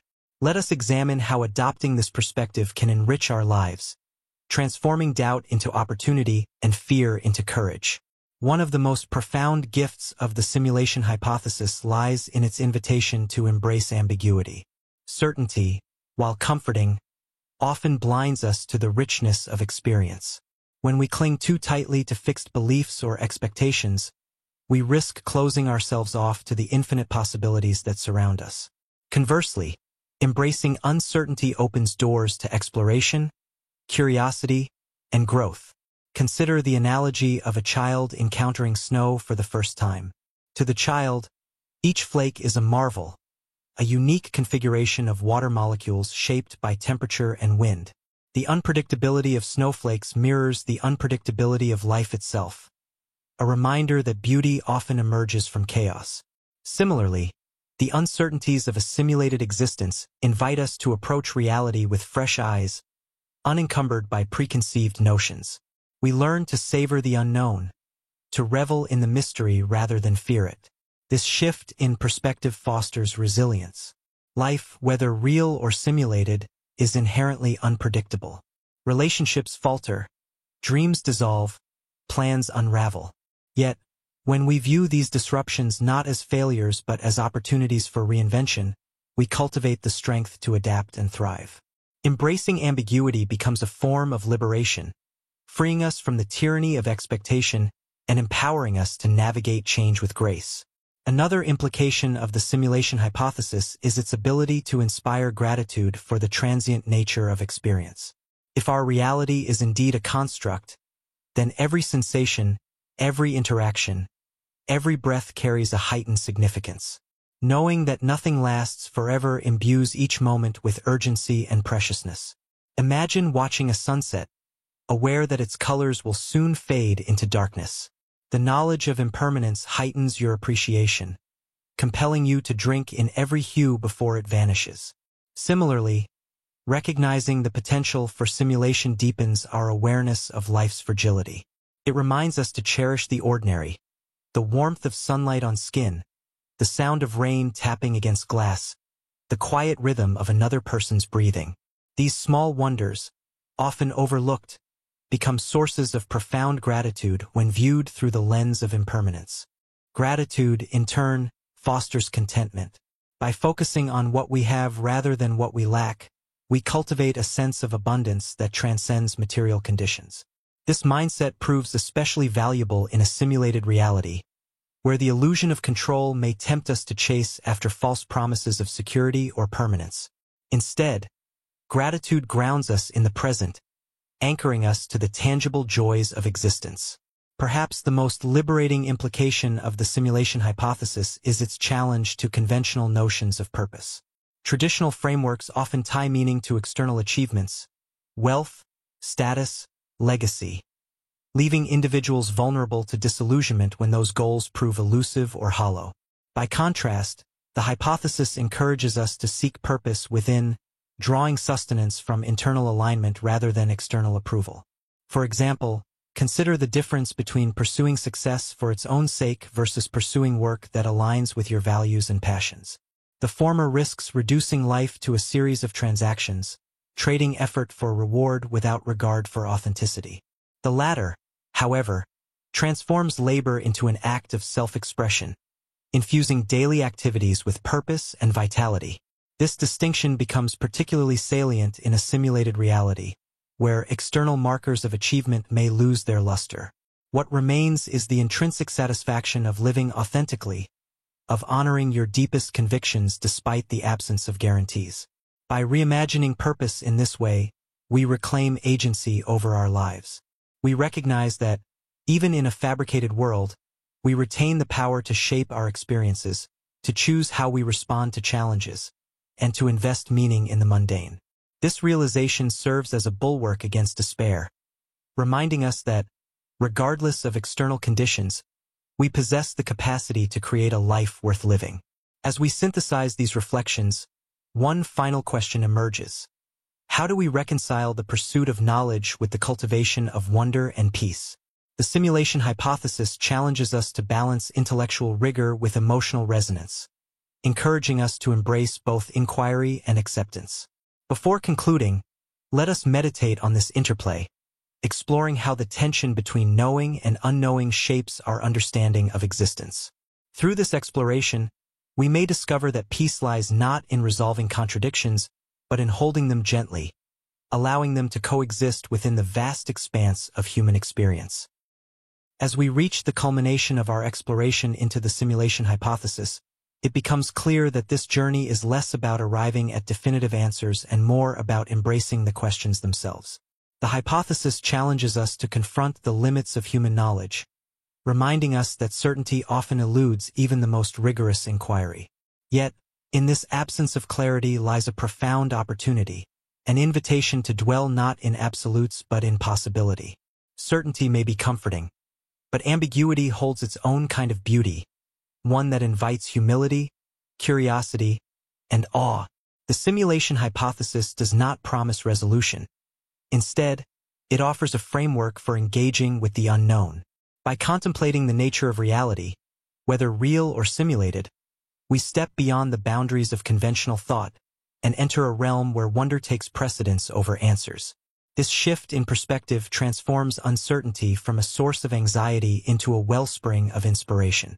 It reminds us that life's richness resides not in the destination but in the act of seeking itself. In this final segment, we will reflect on the implications of embracing ambiguity, exploring how surrendering the need for absolutes can lead to tranquility and deeper connection. Ultimately, the journey through the simulation hypothesis teaches us that meaning is not found in certainty but in the courage to remain open to mystery. As we conclude, let us linger in this quiet space of reflection, allowing these thoughts to settle gently within us. To embrace ambiguity is to acknowledge the vastness of what we do not, and perhaps cannot know. This acknowledgement requires a fundamental shift in mindset, moving away from the pursuit of definitive answers toward an appreciation for the process of inquiry. In many ways, this mirrors the scientific method itself, which thrives not on proving truths but on refining understanding through observation, experimentation, and revision. Similarly, philosophical inquiry flourishes when it resists dogma, choosing instead to explore the liminal spaces between certainty and doubt. The simulation hypothesis exemplifies this approach. It does not claim to solve the riddle of existence but rather expands the scope of the question, inviting us to consider possibilities previously unimagined. Could our reality be a simulation? Are we living in a constructed universe governed by lines of code? These questions resist easy resolution, yet their very insolubility sparks fascination. They remind us that the human condition is defined not by mastery over the unknown but by coexistence with it. Dwelling in possibility fosters humility, a recognition of our smallness within the grand tapestry of existence. Whether real or simulated, the cosmos stretches infinitely beyond our comprehension, its mysteries unfathomable even to the most brilliant minds. To stand before such immensity is to feel both insignificant and profoundly connected, to realize that, while we may never fully understand the universe, we are nonetheless part of its unfolding story. This duality humbles us, grounding our aspirations in the awareness that knowledge is always partial, always provisional. At the same time, ambiguity nurtures curiosity, fueling the relentless drive to explore, discover, and create. When confronted with the unknown, we are compelled to ask questions, to test hypotheses, to imagine alternatives. This spirit of inquiry animates every field of human endeavor, from science and art to philosophy and spirituality. It propels us forward, urging us to push against the edges of what is known and venture into uncharted territory. In doing so, we affirm our capacity for wonder, a quality uniquely human, whether real or simulated. Finally, ambiguity inspires awe, awakening us to the sheer magnitude of existence. To contemplate the possibility of a simulated reality is to marvel at the ingenuity required to construct such a convincing illusion. It is to gaze upon the stars and wonder whether they are pixels rendered by an algorithm or distant suns burning billions of light-years away. Either way, their brilliance stirs something deep within us, a sense of reverence for the intricate interplay of forces that sustain life, consciousness, and experience. All reminds us that, despite our limitations, we are participants in a cosmic drama far greater than ourselves. By embracing ambiguity, we learn to find solace in the unresolved, to cherish the tension between knowing and unknowing. We come to see that clarity is not the ultimate goal. Rather, it is the act of questioning, of remaining perpetually curious, that enriches our lives. In this way, the simulation hypothesis becomes not a puzzle to be solved but a lens through which to view the world, a reminder that the journey matters more than the destination. The implications of embracing ambiguity extend far beyond intellectual satisfaction. They shape how we live, love, and relate to the world around us. Let us delve deeper into these ramifications, considering how surrendering the need for absolutes can lead to tranquility, deeper connection, and a renewed appreciation for the present moment. One of the most profound gifts of embracing ambiguity is the tranquility it brings. In a world obsessed with answers, where information is constantly at our fingertips, the pressure to know can become overwhelming. We seek explanations for everything, from the origins of the universe to the minutiae of daily life, believing that understanding will bring peace. Yet, paradoxically, the pursuit of certainty often breeds anxiety, as each answer reveals new questions, creating an endless cycle of striving. Ambiguity interrupts this cycle, offering a different path to serenity. When we accept that some mysteries may never be unraveled, we release the burden of needing to solve them. This surrender does not imply resignation but rather a shift in focus, from outcomes to process, from answers to experiences. Instead of fixating on the end goal, we learn to savor the act of seeking itself, finding joy in the unfolding journey. Consider the metaphor of a river flowing through a landscape. Its course is shaped by countless variables: the contours of the land, the force of gravity, the rhythm of rainfall. Yet no single factor determines its direction entirely. Similarly, life unfolds according to patterns and principles we cannot fully grasp, guided by forces both seen and unseen. To embrace ambiguity is to float along this river, trusting that it will carry us where we need to go without demanding control over its currents. In doing so, we cultivate a sense of ease, allowing ourselves to be carried by the flow of existence rather than resisting it. This tranquility extends to our relationships with others. When we stop insisting on absolute truths, we open ourselves to dialogue, empathy, and mutual discovery. Rather than debating who is right or wrong, we engage in conversations that honor multiple perspectives, recognizing that truth is often contextual and multifaceted. This attitude fosters deeper connections, enabling us to meet others where they are rather than trying to impose our views upon them. Another implication of embracing ambiguity is the potential for deeper connection, with others, with the natural world, and with ourselves.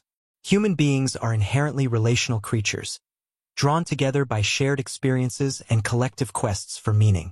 Yet, in a culture that prioritizes individual achievement and technological advancement, it is easy to lose sight of this interconnectedness. Ambiguity serves as a bridge, reminding us that we are all navigating the same vast and unknowable terrain. Consider the power of storytelling as a vehicle for connection. Stories thrive on ambiguity, weaving together threads of possibility to create narratives that resonate across cultures and generations. Whether recounting mythic tales of gods and heroes or sharing personal anecdotes of triumph and struggle, stories remind us of our shared humanity. They invite us to step outside our individual perspectives and inhabit the lived experiences of others, fostering empathy and solidarity. Similarly, nature offers endless opportunities for connection through ambiguity. The rhythms of the seasons, the patterns of animal migration, the intricate ecosystems that sustain life, all defy complete explanation, yet they inspire awe and reverence. To walk through a forest or gaze upon a mountain range is to encounter a mystery far older and wiser than human civilization. These encounters remind us that we are not separate from the natural world but integral parts of it, bound together by invisible threads of interdependence. Finally, ambiguity deepens our connection with ourselves. By letting go of the need for certainty, we create space for introspection and self-discovery. We learn to listen to our inner voice, to trust our instincts, and to honor the complexity of our emotions. This inward journey reveals that, like the universe itself, we are works in progress, constantly evolving, adapting, and growing. In embracing this fluidity, we find freedom, shedding the constraints of rigid identity in favor of a more expansive sense of self. Perhaps the most transformative implication of embracing ambiguity is its ability to anchor us in the present moment. When we cease chasing after answers, we become more attuned to the here and now, finding beauty in the fleeting and ephemeral. Life, whether real or simulated, unfolds in the present tense, a series of moments strung together like pearls on a necklace. Each pearl carries its own luster, its own significance, yet the string connecting them remains invisible. Ambiguity heightens our awareness of these moments, sharpening our senses and expanding our capacity for gratitude. We notice the play of light on water, the texture of bark beneath our fingertips, the cadence of a loved one's laughter. These details, often overlooked in the rush toward certainty, take on new significance when viewed through the lens of possibility. They remind us that, even in a fabricated world, the raw materials of existence remain tangible and immediate. This renewed appreciation for the present also counters the tendency to project our hopes and fears onto the future. Modern life is rife with anticipation, waiting for the next milestone, the next achievement, the next revelation. Yet, when we fixate on what lies ahead, we risk missing the richness of what is already here. Ambiguity disrupts this pattern, drawing our attention back to the now and encouraging us to savor each breath, each heartbeat, each passing instant. Ultimately, the present moment becomes a sanctuary, a refuge from the uncertainties of tomorrow and the regrets of yesterday. It is a space where we can simply be, free from the demands of productivity or perfection. Here, amidst the ebb and flow of existence, we discover a profound kind of peace, a stillness that arises not from solving problems but from accepting them as part of the fabric of life. Take a deep breath. Let these thoughts settle softly, like snowflakes drifting to earth. Feel the weightlessness of uncertainty, the gentle rhythm of possibility. As you drift off to sleep, remember, whether real or simulated, your experiences are yours alone to cherish. They are the threads that weave your story, the brushstrokes that paint your canvas. Good night.